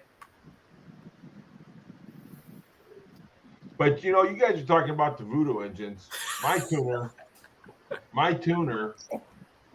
he took the Voodoo engine out of his 350 and put a plain crank in it. 5.2 plain crank in it, and then he boosted it because he said don't boost the flat Voodoos. plane. Everybody I know that's boosted them has had them built, completely rebuilt. I got a guy. There's one of my subscribers. I think he's a subscriber actually. He's not in here. He's been in here before though. God, I can't remember who it is. He's putting a 5.2 in his boss. Nice. He blew his motor, so he's putting a 5.2. I wouldn't do that. I would keep the boss motor in my boss. Yeah. Well, Yeah. his motor is, I believe it's not recoverable. I don't care, man. I'm telling you, man. I'd go get me a motorsport block or something. I'd put that thing right back in the car. I'm sure Ford sells that 302 motor. Yes. No, they did. They're out of them. Really? I believe so. Yeah, I'm sure you can find one somewhere. Yeah. You'd have to piece it together from probably a Gen 3 or a Gen 2 and then buy the forged parts yourself. Maybe, but I mean, I'm telling you, I wouldn't. A boss. So the next 302 boss they make will probably be an EV. Yellowhammer, you're saying Illuminator, but there's a buddy of mine. Actually, I was advertising it for a buddy of mine. He was selling one that made a super, super stupid motor I remember that. for a hell of a deal, but couldn't get anybody to bite because nobody carries that kind of pocket change around. Illuminator's brand new, if I'm not mistaken, really aren't that high. Well, I mean, it's a lot of money, don't get me wrong, but I think they were like 12 or 14. Didn't we look that up once, Gary? What's that? How much the Illuminators are new? I believe they were 12 or 14, somewhere around there. They weren't that bad. No, not as much as I thought they would be. I remember when they were $6K for a 4.6 Illuminator. You guys were talking about, when I bought my Mach 1, I think I paid $25,000 for it. It was an 04, that new one. Yep. But I paid $24,900. I paid $25,000 for it. This one right here in the garage, man, I paid $62. I paid as much for that as I did my wife's GT350. So which one do you like? I mean, I like both those cars, the Mach 1 and the GT350. I like the GT350 better. Do you feel the same way or no? I don't know, Victor. Not sure. You know what, Mike? I'm going to tell you something, buddy. If you got into both those cars and you drove them both, you wouldn't know the difference except for the difference in the 8,200 RPM shift. What about the exhaust? Is the tone of the engine, how it runs, has got to be different. Yeah, they might be both fast or equivalent, but now if I brought, where you at, Kim?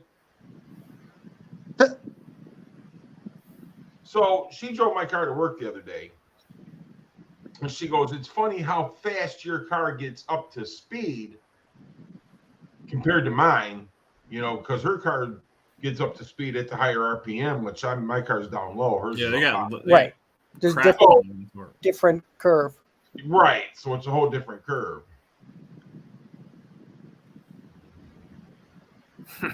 You know, but I mean, the Mach 1, dude, I'm telling you, it's every bit as much as the GT 350.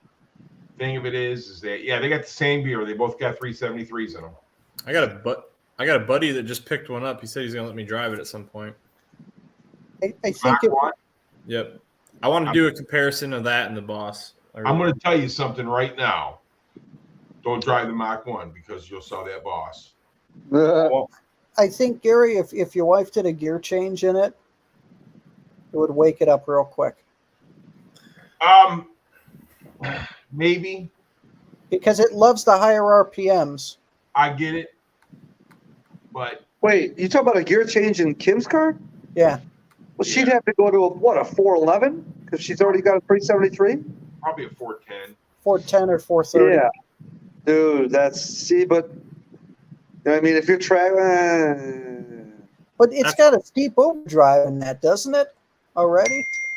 What's that? The Kim's car, what's the overdrive ratio? If I told you, I'd be lying because I don't know. It's the same transits in the Mach 1, though. I mean, that car, her car is basically, when Xander put the blower and stuff on his car, and Kim pulled it all apart, he said, it's basically a GT350. Owen wants to know, Gary says it can't be better. The Mach 1 can't be better than the Voodoo. Owen, my wife will tell you what she thinks. And it's not that it's better, but it's more acceptable. You can do a lot more to it than you can the Voodoo. That's for sure. I guarantee you that. And like Tony's Ford right here says, he said the Boss is more raw and the Mach 1's more refined. And that says it perfectly. Well, the Boss is the last. It's really the last of the high. It's the highest horsepower in a solid rear axle car there is from Mustangs, and it's just, you know, it's the last of the raw ponies. It just drives different. It's hard to explain why it's so enjoyable. It just is. See, the thing about it is that the Boss 302 was basically a muscle car that they wanted to really make back from the 70s. All right, the 6970 Boss 302. So that's why they built that car the way they did it. You see what I mean? So I mean, it's just I don't know. I've driven the Boss. I've driven the Mach 1. I've driven the Shelbys. I have never driven the GT 500 yet. I've driven the older one in 2014. You know, but the thing about it is that if me and my wife race, we can stop at a dead dig, and I'm going to pull on her. But as soon as she starts hitting those RPM, she's going to walk by me. You know, but if I could get her in here, she'll tell you, driving her car and my car are basically really the same, except for the power in the engines. Owen, you can tune your Boss to rev to 8K, by the way. There's lots of people that do it safely. 5.0 engine rev to 8K. Yeah. But those hyper-eutectic pistons are less likely to survive. you'll get different on both sides. You know what I'm Yeah, saying? most people, if they're tuning it to run that high, they're probably already upgrading those pistons. Exactly. You Yeah. know, I mean, You'd think so. You'd think that'd be the smart thing to do. But Yeah. I've seen some blown motors. So, but I mean, that's the thing about it, Kim. What? So driving your car and driving my car, what throws what? Are you hiding? Oh, well, you can come in here now. I'm not on camera, but come in here and tell them, you know, what you said to me the other day about driving. It's basically the same thing, except for his gets up to speed a little bit faster than mine sometimes. Sometimes. Sometimes. I love it. I love it. My car has it on the lower end, where her car has it on the upper end. It's like sometimes your car's dogging it, and she gets up just as good. Look, I race GT350s on the street, and I beat them. But the reason I'm beating them because they're shifting them at 7,700 RPM. If they Yeah. were thing at 82 where they're supposed to, different story. I beat Yeah. That's because where'd you shift at? Where'd you shift? Mm. Where she's supposed to. Exactly. So I'd say put in that 410. Oh, and I buy a car and race it however I want to. Hey, That's as simple as that. If I want to drive the car and do it in circles, that's how I want to drive it. It don't make a difference. But on the street, I drive that car. I've raced the GT350s. And the Mach 1 and the GT350 on the track, on a circle track, is probably the same thing. what does the Mach 1 do in a quarter mile stock? It's gotta be right at 12. It depends on the driver, but I'd say 12. Okay. And what's the horsepower on it? Like 550? It's be 480. 525? 480 on the You phone. can argue all you want to, but I have fun in both of them, Owen. The Mach 1 is a 480. The Mach 1's 480, I believe. Okay. And then you got the 350 should be 526 or something like that. You're exactly right. Nice. Fairmont will reign supreme. Yeah. Yeah.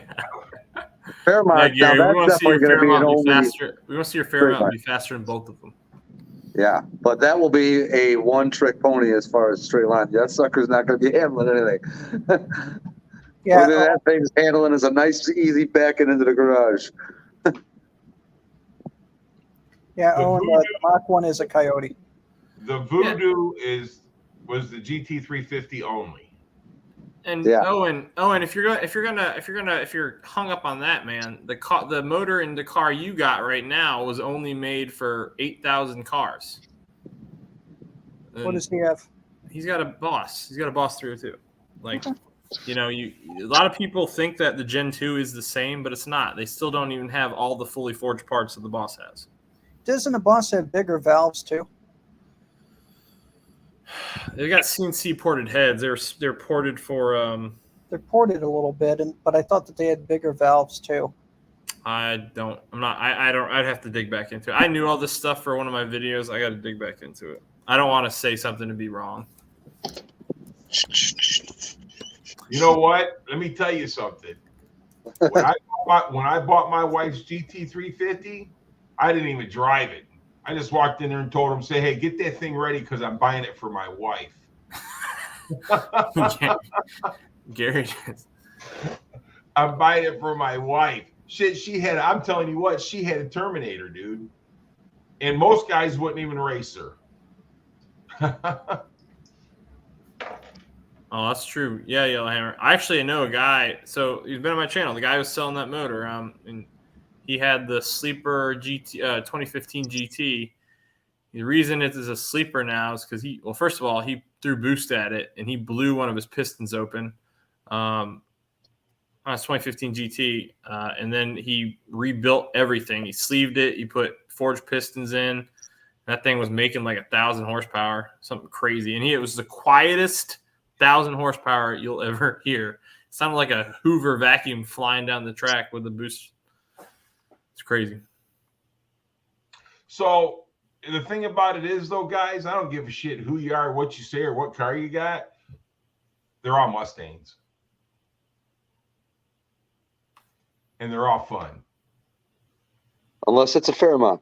Well, then, and get one. If you want it, man, get it. If you can afford it and that's what you want, get it, be happy, and live life, man. Quit making fun of my Fairmont. I'm not making fun of it. I'm saying it's badass, bro. I'm saying how awesome it is. But I mean, the thing about it is that when it comes down to it, you know, I've driven them all. And I've driven the 70 Boss 302 and the 70 Boss 302 and my Mach 1 and my 70 Mach 1 are two totally different cars too.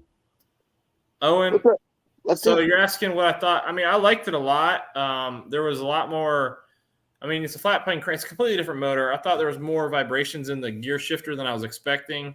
And it's not a bad thing. I think it's just inherent in how the motor runs. It's fun. It's cool. I'd love one, but like, you know, that's if you're expecting the Boss to be better than it, then it's not going to be. Like it's 10 years older almost, or I guess in this case, 7 years older. So I mean, like if you want something newer and faster, then yeah, it's the way to go. But like there's a different I don't know. There's a different feel to the drive of the Boss that I really love. It's a lot more like you have to be in control of this car or you're going to have a bad day. I don't know. I like the way the Boss drives. It's a lot more raw. I mean, the newer suspension systems, they help a lot with these newer cars. And so you don't got the Boss at its time was definitely the baddest Mustang. You know what I'm saying? Yeah, it's old. In its time frame, it was definitely the baddest Mustang. I liked it better than Shelby's. I liked it better than anything. I just never bought one. I wouldn't say that it's old. Like a lot of people look at things and say old, and old means bad, but and that's how a lot of people look at things. But it's not bad by any means. I mean, you go back. There's over the last 20 years, there's some amazing cars that are old, but it's light too. So like I'm still stock tuned, stock for stock. If I run a stock GT right now, I'm right there with them the entire way. They don't blow by me. They don't pass. Like I could beat them. I could beat them 5 out of 10 times. I could lose 5 out of 10 times, but it's going to be really freaking close. So all you want to do is just rev it out. I'm not necessarily saying old though. I'm just basically saying it's time. You know, at the time frame that it was built with the other Mustangs, you know, I mean, if I had a decision to buy a 2013 Boss and a 2013 GT500, I'm buying the Boss. It's the most sophisticated solid rear axle car there is in existence. They've done a lot of these rear ends now. Gary, have you done a video comparing those two? What? Your Mach 1 and the 350. I did a standing video only. I didn't do a driving video. Oh, you gotta do a test drive video, Gary. You know how popular that video would be. If I could pick two Mustangs to purchase over the last 20 years, and money, you know, I would just spend whatever.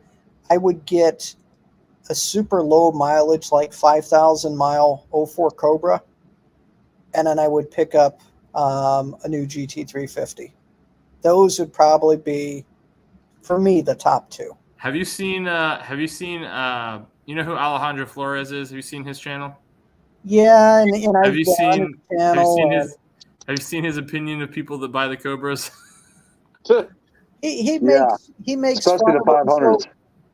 And he's friends of my brother, so I don't want to say anything. But they've talked a decent amount outside the channel. But I would say this, that Alex has certain things that he likes, and if he doesn't like it, then it equals bad. Yeah. So I don't think that he's a bad guy, but I think that maybe he should open up his horizons a little bit. I like his little short videos because they're just funny. His YOLO ones were funny, that's for sure. Yeah.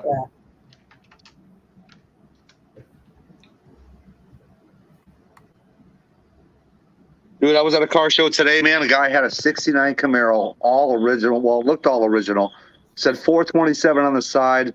Nice 427 period correct motor under the hood. Talked to the guy, and it turns out it was originally a 307 car, but the guy that owned it previous to this guy did all the work on it, man. And man, did he do a job, dude. This thing just was beautiful. 4-speed on the floor. Oh my God. What did he What say? Hey, Tony, what did he say? What did he screw up? The Rush Limbaugh of Mustang.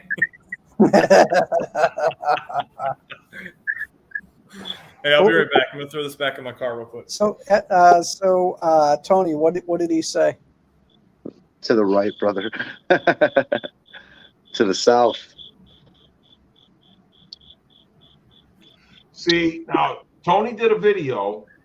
All right. So he got 8 horsepower back on the 22 just by pulling that, whatever you want to call it, the filter or whatever out of the hose on his car, and for the cold air intake. And he got 8 horsepower back just by doing that. No, the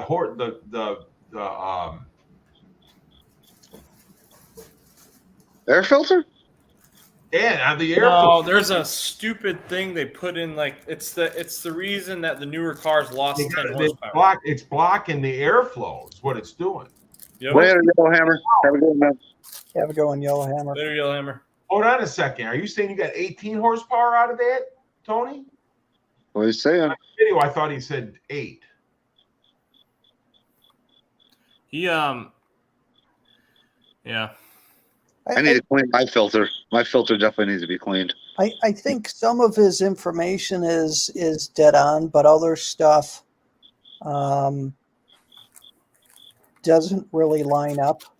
Like I've heard some things and I just kind of cringe when I hear it because I'm like, yeah, you don't know what you're saying. You're guessing, man. You got people on there guessing about this stuff. Well, and they just follow him blindly. Whatever that he says is gospel, and it's like, right? It's because he's a Lund tuner, so they assume he knows everything he's talking about. Right. So if you look at Tony's, Tony's video right there, Tony's Fords and Mustangs. If you look at that right now, it'll see where he pulled that out there, and he gave. Matter of fact, he didn't even do it at the place where they did the dyno. He took it up the street and did it because he didn't want them seeing anything because he didn't want no problems. Yeah. He said Alex said that they were down on compression. That's where 10 horsepower went. And Tony says they're not down on compression. They still got the same compression. Yeah, I don't know why they wouldn't revise the whole engine design. No. For 1 year. No, they did exactly. If you go watch Tony's and Ford's and Mustangs video, you'll see exactly what they did. Look, I like Tony's videos. He makes good videos. But he makes great videos. So if it's 70 Mach 1 and a new and a 22, what more do you want? yeah, you'd have to dish the piston by like 3 cc to get it down like 10 horsepower, maybe 5 cc. So that doesn't, it doesn't make sense. And so yeah, I thought he said he had 8 horsepower, but he said it was 18.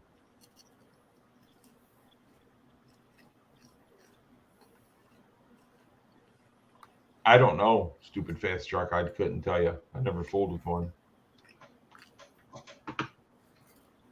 But I mean, is Ken going live tomorrow? Do we know anybody? No, I highly doubt it. He hasn't gone live in 2 months. What time does the Mustang get revealed? Do we know? I'll be there, buddy. I want to say 8, 7, somewhere around there, maybe 6. 8 o'clock. If it's that early, then I won't be available. I was going to say somebody should go live, and we could all just congregate and watch together. I'll be down there. I got to meet those guys. It is 8 horsepower. I got to meet those guys at Ford Garage tomorrow, the restaurant, Ford Garage. Yeah. And I have. Tony says it's at 8. It's 8 o'clock.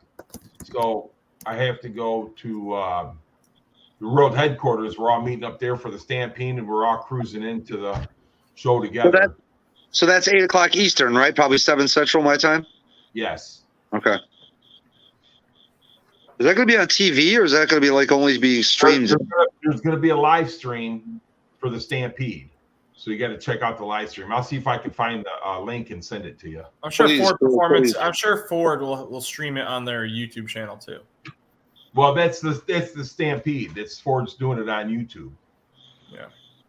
Let me see if I can find it right now. If I can find it right now, I'll post the link. So it's supposed to be just a gas engine to begin, and then partially down the line they're going to make it hybrid. I heard, but I don't know. Well, And that's what I'm saying. You heard, so don't take anything to credibility on that because who's the guy, Red 5.0 or whatever his name is? Yeah. He's thinking there's going to be a Tremec in it, and all the new GTs, but he's just speculating. He don't know for sure. Yeah.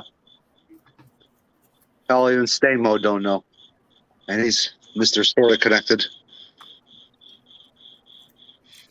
Oh, yeah. I don't really like Stain Moke. He rubbed me the wrong way a long time ago.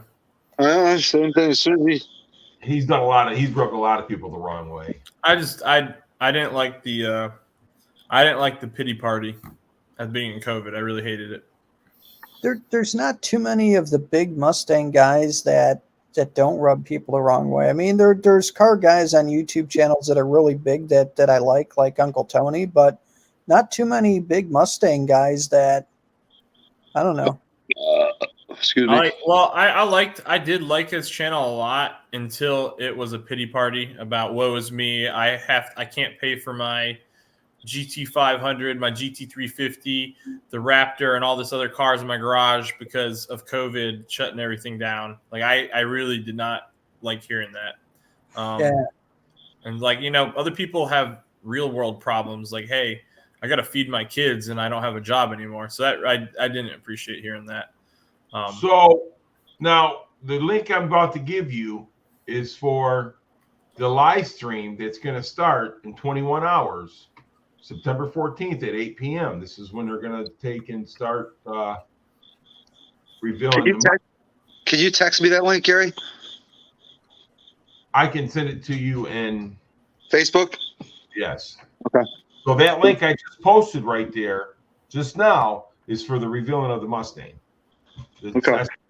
Well, it also seems like now, Victor, his whole channel is centered around his giveaways. Like, hey, I bought this car, but we're going to give it away. Just please buy my merch so that way you can be entered to win. And I don't do that crap. Yeah, I'm here to watch car. Now, a channel I do like is I think it's Westland Champlin or something like that. The guy that made a diesel S550 Mustang. Freaking awesome. I love that channel. that is So, Yeah. Tony's, that's what I saw too, above 500 or heard. yeah. he don't buy those cars. He's sponsored by somebody, one of the Ford dealerships where he's at. I'm So sure. They got something going on together. Oh, I'm sure, yeah. I'm sure. But like Mustang Lifestyle kind of rubbed me the wrong way because he's also selling all the merch and all that stuff. And there's a guy, Blake, that's got his dad's got like an 03 Cobra and then also has, a couple other new Edges. Right. And he raced, and Mustang Lifestyle used to have an 03, 04 Cobra, so I get it. But he raced him and kept on, beating him with a Coyote. But the thing is that he wouldn't race 93 octane versus 93. He had E85 in the Coyote and refused to put 93 in it and tune it down. So he's beating the pulley Cobra and making a Cobra look bad and does pass after pass. And he's like, yeah, this is much faster. And me and a few other guys are like, dude, race him again, but put in 93 octane so you have the same fuel. You can't put in different fuel and then just say, well, my car's faster. And that just kind of pissed me off. I've got shirts, Tony. I got a whole bag. I got a whole bunch of shirts. I just don't really talk about them that much. Don't get pissed off. Just give the middle finger and move on. Exactly. Well, it was funny because he had one car that it was a 2001 Bullet that he was doing motor stuff on it, and he didn't check the pickup clearance for the oil pan. Started up and it grenaded within 5 minutes, and I was kind of chuckling when that happened. That's right, Mike. Dude, I'm horrible. So I remember when I was working at a shop, and this is a true story, and y'all are going to think bad of me, but that's okay. So I was working at a mechanic shop, and there's this one guy, Kenny, that was kind of like the service manager. And he had his car that came in. I'm not going to say the car, but he had his car that came in. He's like, I want you to do an oil change on it. And I'm like, where's the ticket? No ticket, just do it and do this, that, and the other. So I'm like, there's no ticket. I can't do it. He looks at me and he starts going off on me. You're going to do it now. Okay. Put the car up in the air, drain the oil, put it back down, started it up. After a few minutes, the engine was knocking. He came out yelling and screaming. My buddy Mario was like, dude, is that Kenny's car knocking? Yep. He's like, oh, shit, turn that off. Put oil in it. Kenny got fired the next day. Not supposed to have a car in the shop because of insurance without a ticket. Now, that sounds horrible, but yeah. But no, that's the rules of the job. So that's one thing. You know what I'm saying?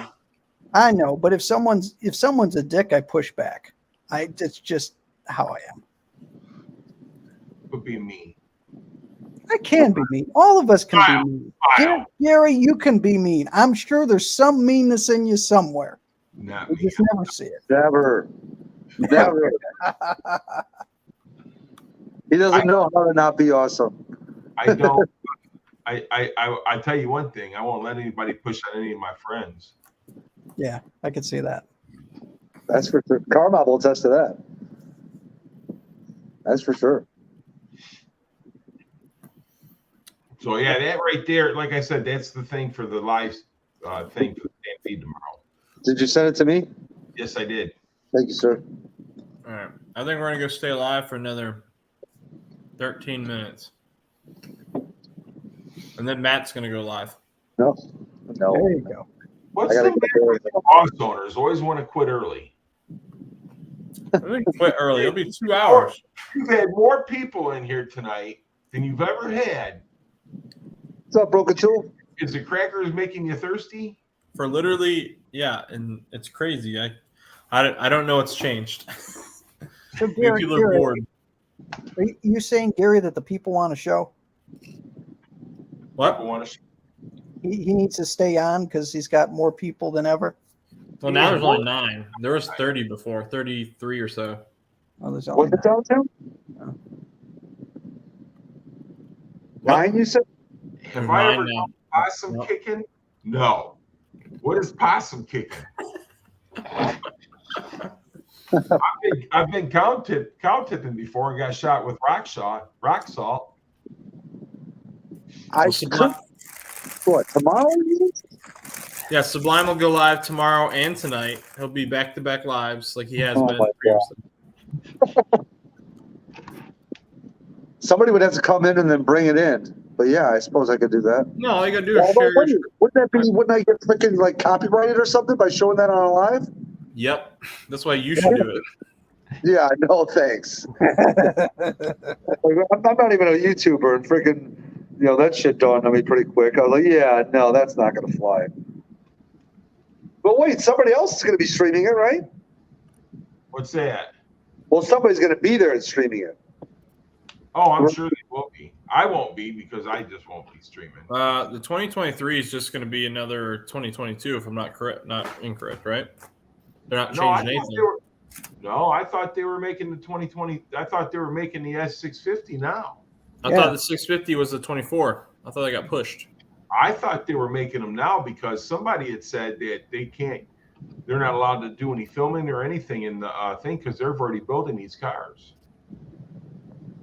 Okay. It's the 650, I believe. I thought they pushed the 650s to 2024.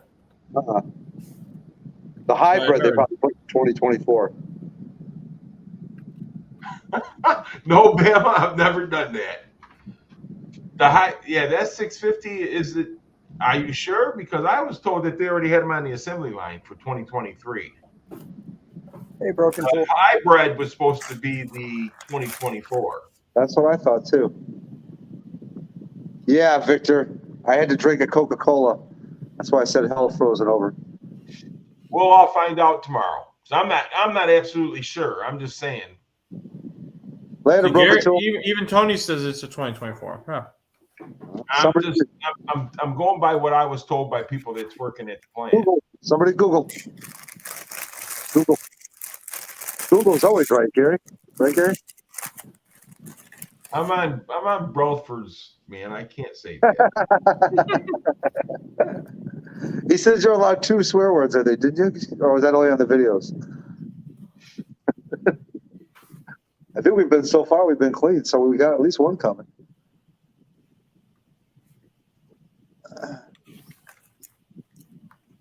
S650 sale dates. Let's see. Gary's on it.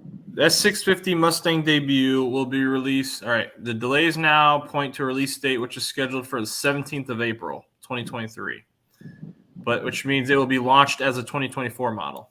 So, okay, then I'm confused. Is all the pictures of that new front end that we've been seeing that's going to be revealed, is that for the 650 or is that for the one that we're going to be seeing tomorrow? See, that's the thing of it is, those are drawings. Those aren't the real cars. So that's No, I thought they did. Oh, yeah. I mean, They're it's gonna be. That's just they're gonna be revealing the 650, but they're not gonna start selling them until mid next year, and so it'll be a 2024 model, and they're doing it to celebrate the 60th year anniversary. So they are going to be revealing the 650 tomorrow. I think so. Okay, that's what I thought. That's the reveal tomorrow. Is the 650? Yeah, that's what I thought. But I was told that they already have the cars on the assembly line.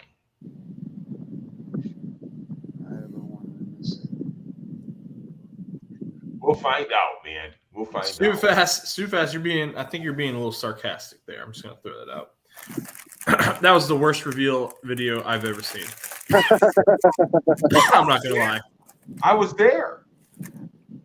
They pulled out a car covered in sheets. When they revealed it in Mustang Alley, that's what they did. It still had the covers on it. How do you do that? Reveal a car that's not revealed. Look, you think Mustang Alley, they thought it was going to be, but this car show tomorrow is supposed to be huge. I mean, think about it. Ford's not stupid. They know people watch everything. You get people that watch LeBron staring at a screen for 2 hours talking about how he's thinking about making a decision to switch to another team. So, like, people will watch anything. There's one channel in Tennessee which the guy does homesteading, and he did a bunch of videos, and now he'll have live streams just looking out on his property. He's not even on the stream, but you have like 50, 60 people that congregate on it just talking about Tennessee and the weather and just looking out at his live stream. He's not even on there. So, yeah, you can make a stream out of nothing. So, the thing about it is, though, Tony's, Fords, Mustangs, I'm not going to say. I'm just telling what I'm hearing about. They were on the assembly line. People were not allowed to bring cameras into the plant. And if anybody would have showed anything, that they would have automatically been walked out. What's up, Next Gen? Next Gen, what's going on? Yeah, so I really don't know. I mean, it's kind of screwy to me because I've heard so many different rumors. Who knows what to believe?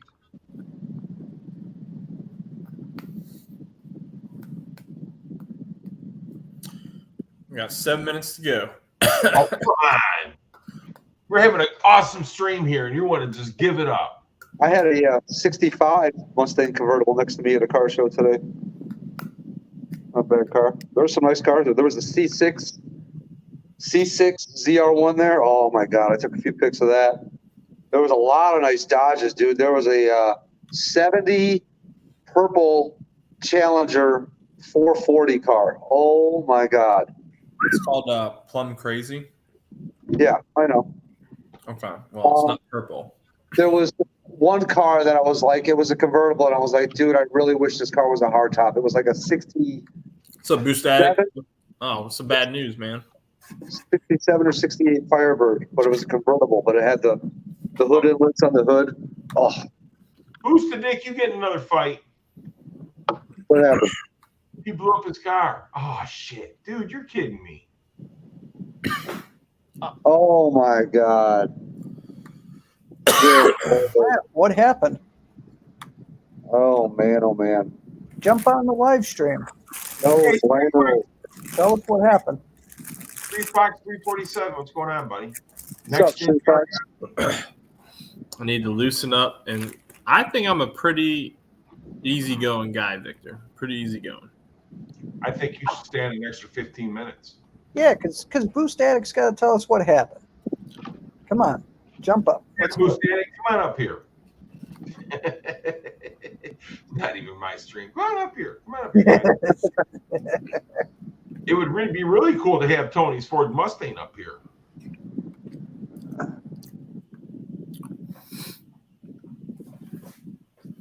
Yeah, that sucks. Yeah, it does suck, man. That's very unfortunate.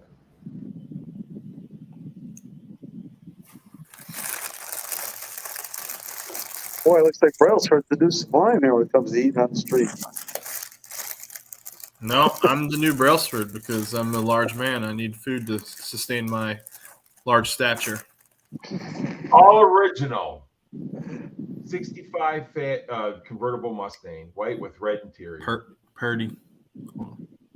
289. The engine's still gold and everything. Nice. That was at the car show I was at. We don't have enough time. Hold on. Look at that. Gary made it back to the top 3 of the contact list.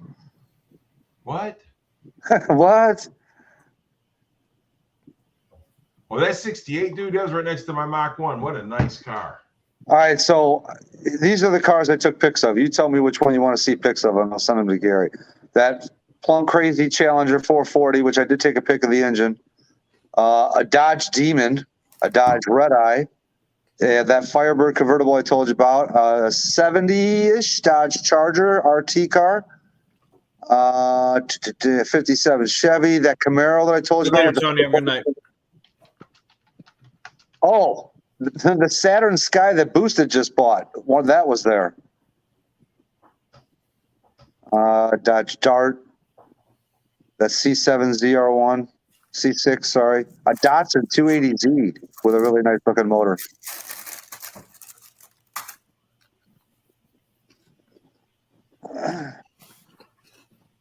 Boosted said, post the link. He'll jump on. It's right there. Oh, he did. Never mind. Never mind. Sorry. He posted it, man. Yeah, I know. I was rattling off freaking pictures. Catch up with the times here. Oh, hold Yeah. on. I'm trying to get it's not letting me scroll down. There he is. What's up? He's got the old school shirt on. Dude, I that figured, sucks. I figured he got into another fight. Getting in a fight is cheaper. Yeah, getting in a fight's a No, lot I don't cheaper. know, though, man. Go to jail. I mean, so I'm driving down the road, and hold on, I got the echo. There we go. So I was driving down the road, and car lost power completely. Popped up, no oil pressure. Car had already cut off. So you're just cruising? Yeah. Well, So pressure dropped. yeah, I mean, when the oil pressure dropped, it cut the car off, or the car cut off, and it prompted the oil pressure light. Anyway, pulled over. I didn't even pull over, stopped in the middle of the road because it's in the middle of the country. But no compression start. Cams are moving, cranks moving, just free spinning. Oh, boy. So yeah. Either I jumped a lot of time or something's gone. That's what I was thinking. If she's free spinning super fast, no compression. Yeah, stupid fast. He did. So when we were putting the car back together, we had the exhaust cam 180 out. And it was the same situation. Same sound. Let me rephrase it. Same sound. But Later, Bama. I There you don't go. know. Like, I don't know how much it could have jumped time, sure, but to jump it to the point of that, Well, stuff bent. I'm hoping not, but more than Was likely. it leaking anything or no? Do what? Was it leaking anything? Not a drop. No. Little solace. What motor do you have? 2.3 that makes over 400. Oh, okay. You got the two. That's right. That's right. Wow. right. Yeah. Yep. What's up, Downhill? All right. Yeah, his Yeah. doesn't stupid fast. Yeah, some of them did, but his does not. Yeah. Those are good motors. I got the same setup in my Mustang. I've got an EcoBoost. Those are pretty good motors.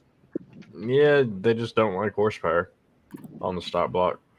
400 horsepower is about the limit, right? Yeah. That sucks. I should put on Boosted's link on here. I should put on here and say that's a girl's car. You have two EcoBoost owners on here. Yeah, but I don't know. It's back to the guy that fixed it. Ken and Chris came out and hung out with me while I waited on the wrecker, and we kind of played around with it. But Well, one head's cheaper than two. yeah, so they brought me back to my house, and the car went to my buddy's house, who happens to be my boss. So Your new boss? yeah, Oh, okay. You have another car to drive around? No. I'll borrow the Edge, but yeah, I should have bought a daily long ago, but What does the EcoBoost take safely? Usually about 400. Exactly. 350. 400 is when it starts falling apart. So 350 to the wheels, you're basically good. That's only on the 2.3 and the Mustang, though. Yeah, that's what I'm talking about. I've got the Focus and the Fiesta. You can take to 400, and they don't care. Hey, What about my Explorer? Your Explorer will go to 500 and not care. The 3.0. No, Is that's a the 2.3. engine slightly different, or is it because of the weight of the Mustang is what is harder on the internals? The Focus and the Fiesta use different cams, and the 2.0 is a closed deck or semi-closed deck block. Whereas the 2.3 and the Mustang is a complete open deck block. And I think the Explorer block is the same one as the Range Rover. I think it's slightly different. It's the same, but not. There's a couple of changes with it. But do you think that the additional load of the weight of the Mustang puts more strain on the internals? The Explorer weighs more. Oh, yeah, I was just thinking compared to the Focus. Downhill, Yeah. you going to CT? You going to CT tonight? It's possible. What's up, Downhill? So now that Dula guy that was putting that 2.3 in that notchback, do you ever get that done? In the Fox, yeah. Dula? Is that his Also name? Dula. I think so. There's like 3 of them now that are done. That'd be a blast though, because of how light the Fox body is. Oh, Yeah, yeah. especially the guy that threw a 60mm turbo on it. And Damn. Yeah, I haven't seen him. He hasn't come up on my feed in a long time. so I don't know. I was talking to Ken. He's like, just go find a wrecked S550. I'm like, eh. Yeah. He's He, right, though. he said I should find a 17 and put a Gen 2 with a 6R80 and a 18 plus. There you go. Yeah. Oh, but then wouldn't you have to switch the control pack? Yeah.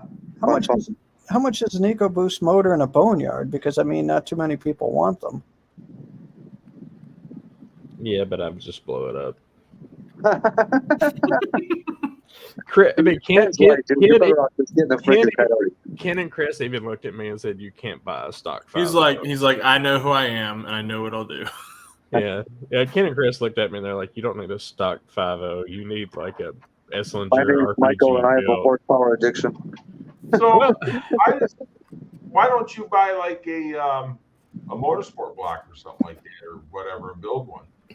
Yeah, I'll probably have Esslinger Motorsports build me probably like a strokered 2.7 EcoBoost block out of a 2.3. Downhill. Tell T to go live if he does. Or if you guys do meet up, text me and let me know, and then I'll go. Although, don't forget they're revealing the new Mustang tomorrow. So I'm not sure what time you'll be able to see him, but text me. Let me know. So is it the block or the rods that go first on the EcoBoost 2.3? The block. Yeah, which is what amazed me when I didn't have an oil leak under my car. Yeah, that's why. Brosford, I just want to let you know I am so proud of you. I'm gonna get off here soon. You guys, we're gonna wrap it up. I'm just being polite. I'm so proud of you, man. You're complete crackers. My bag is empty now. I have no more Oh crackers. shit! Your bag's empty. That means it's over. It's over. Well, If I buy the block I want, let's see. Hold on. Full screen. What are we looking at here? 5Gs? Dang. That's not bad. no. Let's see if they've actually got. Still a lot of money, though. Is that a short block or what is that? That's a short block. Okay, that's not bad at all. And then the heads are like another $3,000. The heads another $3,000. Oh God. Can you just build it? I'd have to find a 2.0 block or. Are find a you 2.2 married? block. Nope. Are you married? You're not married? You need to find a wife, a sugar mama. Yeah. No, Street Fox, not tonight. I gotta get up early. Yeah, tomorrow. he's going live, guys, right here as soon as I get off. Yeah. Sublime, you got to go live for at least an hour, dude. What? Yeah, we gotta go live tomorrow. Just I an gotta get hour. up at 6:37 tomorrow. $5, no dollar. Just an hour. Appreciate Oh, there you go. See? it's too fast with a $5 super chat. Too fast. Why do you do this, man? Because he knows it'll keep the stream going. I tell you, That's knock why. it off numerous You know. times. That's because stupid fast is stupid cool. Well, I appreciate it, Super Fast. You didn't have to do that, sir. And I guess we'll keep it going for a little bit longer because of his generous contribution to the Fox Body Project. Yes. One for the team. I mean, I really wish that I had the money for this if I can find it. I mean, I feel like I feel like I've seen Coyotes and Coyote Trans combos for that much for the price of that short block. Yeah. With 2JZ? She got a 2JZ Yeah, there. but that motor is kind of stupid. I'd like to get a hold of that if I had the money for that. What is that? That's RPG? Oh. 5G, RPG 5.2 block board out to 5.5. Isn't that what Xander had in his red car? Nope. An RPG 5.2, right? Yeah, 5.2, not a 5.5. Oh, 5.5 you said. Okay.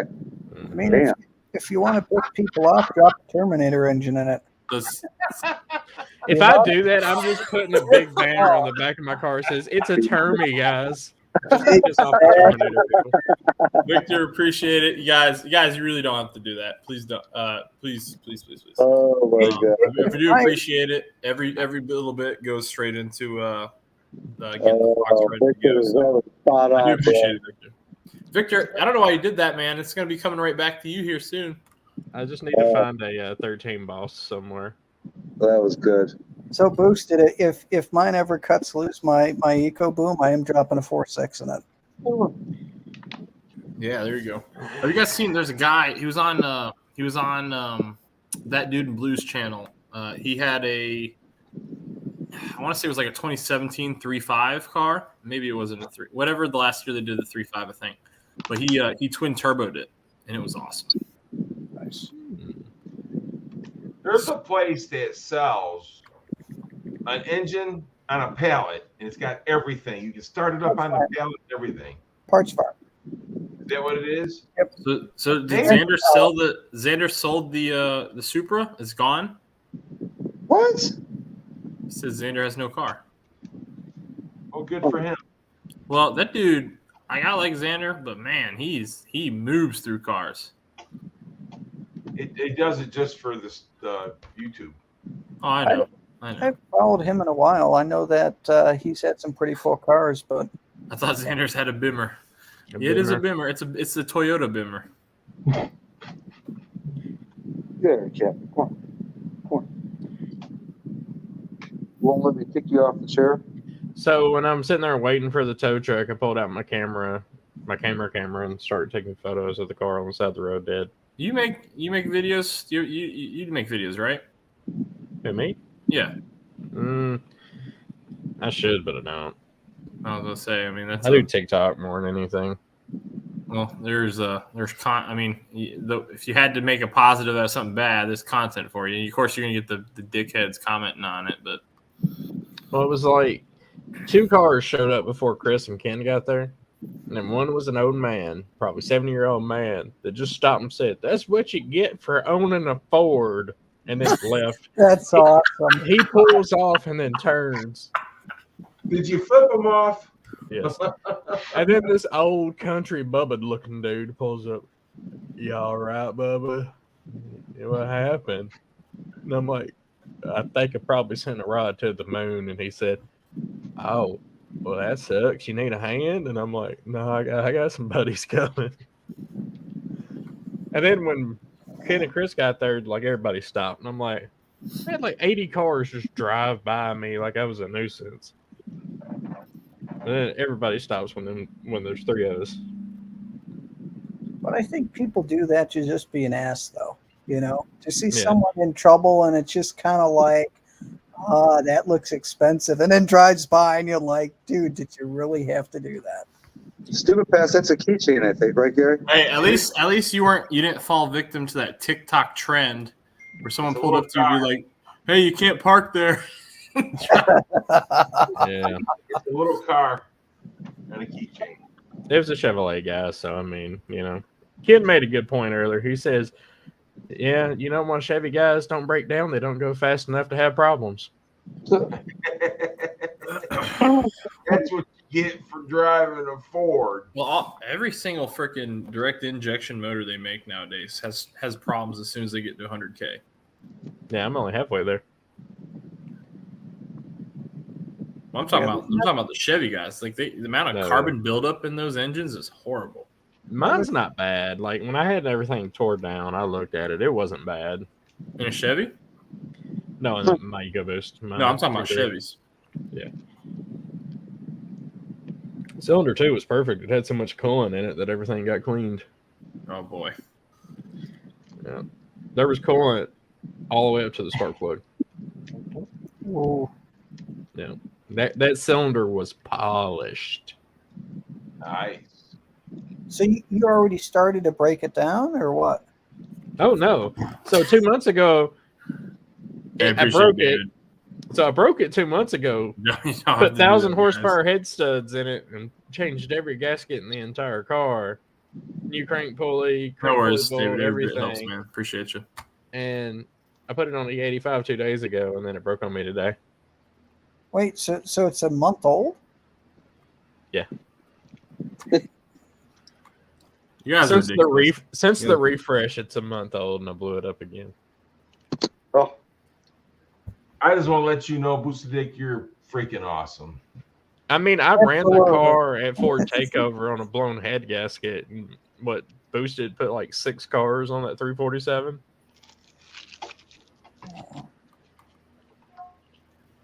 So seriously, the next thing you're gonna get that short block and put it back together. That's the goal. I don't know. If it's something stupid and like I just snapped a chain or something, which I don't think it's that because the cam's spin, but might have broke the tensioner or something. But I don't know. We'll take it and see where it's at. Have you changed the oil? Yeah. You did? Yeah. I need to change it again though, but yeah. Did it look okay? Yeah, they're fine. But I need to switch it to 550, which I haven't done yet. But that wouldn't have. That has nothing to do with what I think happened. Yeah. But no, I mean we'll tear it down, see what's happening, and worst case scenario, it gets parked, and I decide if I want to go continue to piss people off with a 4-banger, or if I want to get a Coyote and spend a lot of money. What if you get that new block? What's the capability of it? The new short block. What will it hold? So I talked to them. That block is kind of the base for a special order project that I talked to them about because Yes. they have a 2.7 Stroker bored out motor and everything, and we talked about it, and they are pretty sure with the right setup, and because that EMS has the clean still. #1 EcoBoost record right now, which is like 985. And Cable up there because somebody's gonna be. if I spent the money, I could have it right there in the 900s, pretty easy. Is that the goal, or is the goal a 10-second car? To be faster than Matt would be nice. That Matt, I'm sorry. Which Matt? I'm not looking. I'm looking at the chat. This one. Well, Matt, Me and this one might be a good race already. I don't know. I don't know. I'm still stock, so I'm slow. Okay, so I would beat this one. I need to beat this one. so Sublime, you're what? 10.5 and a quarter, 10.6?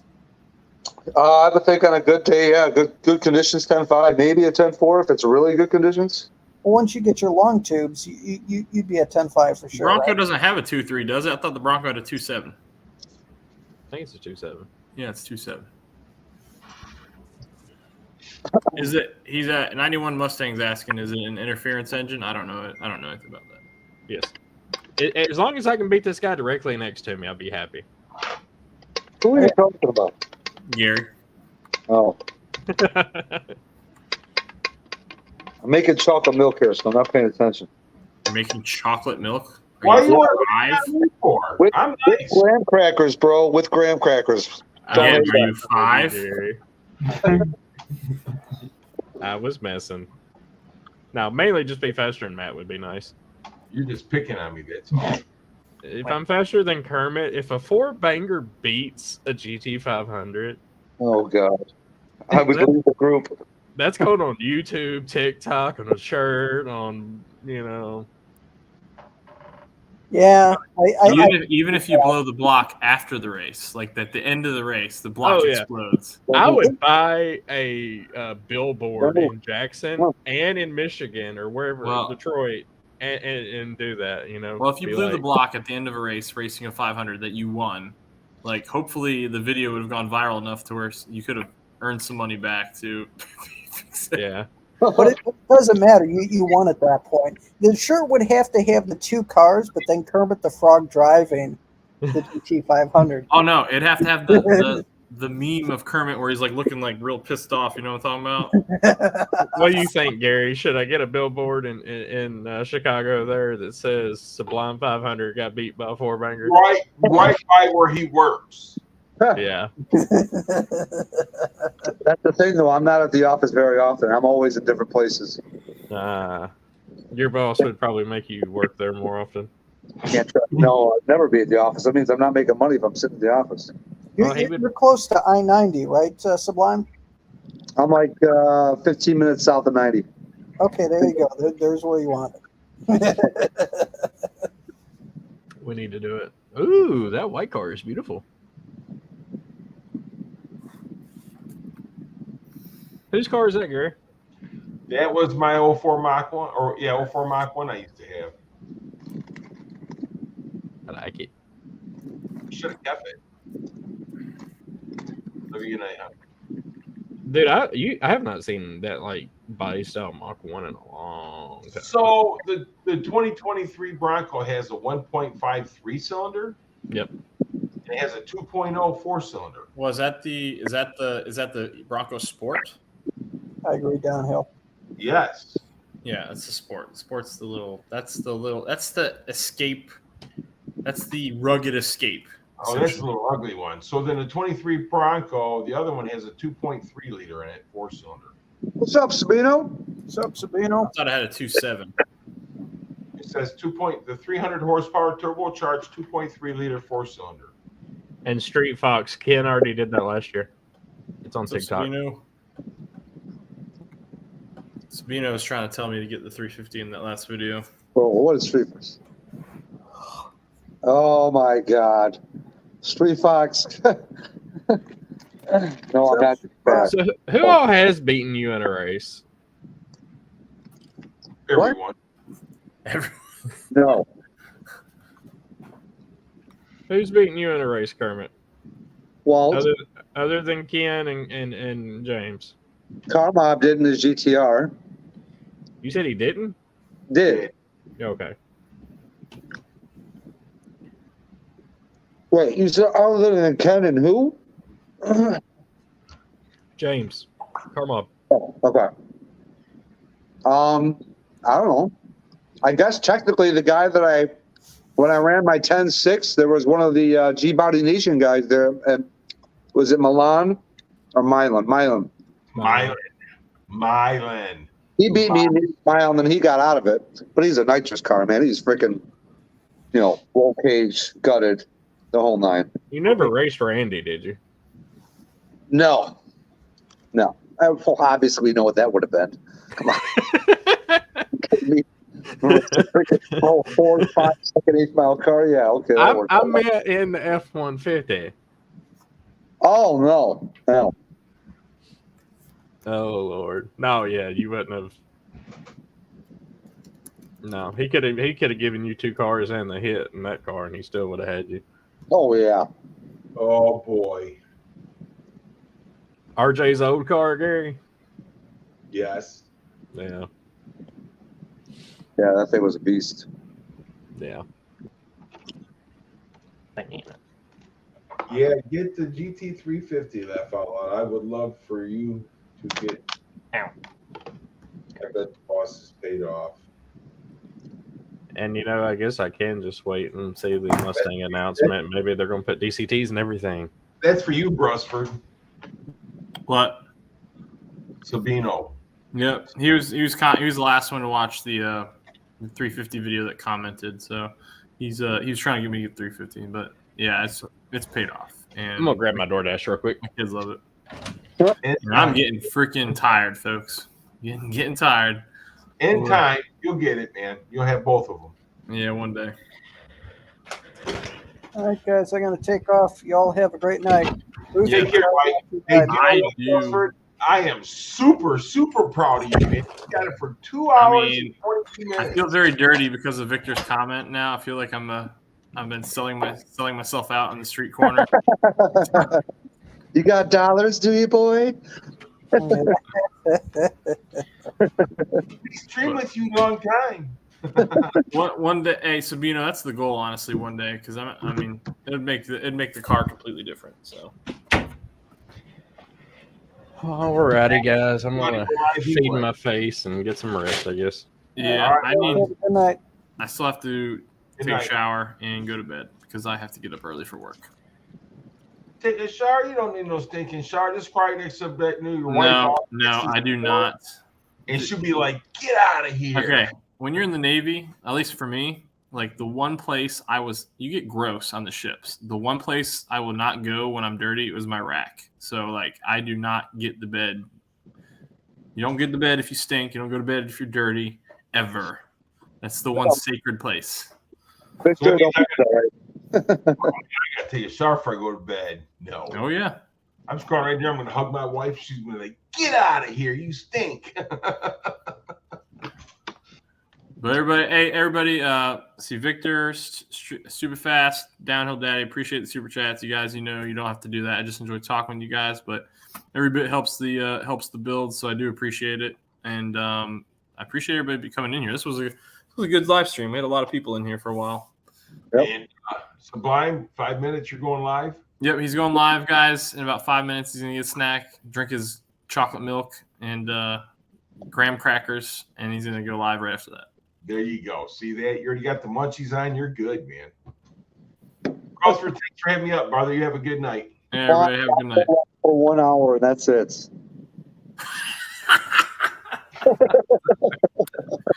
Peer pressure. All right. Yeah, tell me about it. That's his highest level. I won't even be there, so I don't know why you're caving to me. So, I'm going to bed. I'm tired. That's fine, brother. That's all good, man. Hey, everybody, have a good night. Have a good night, Zach. Take care. I'm sure I'll probably see you over there. All right. Later, guys. Later.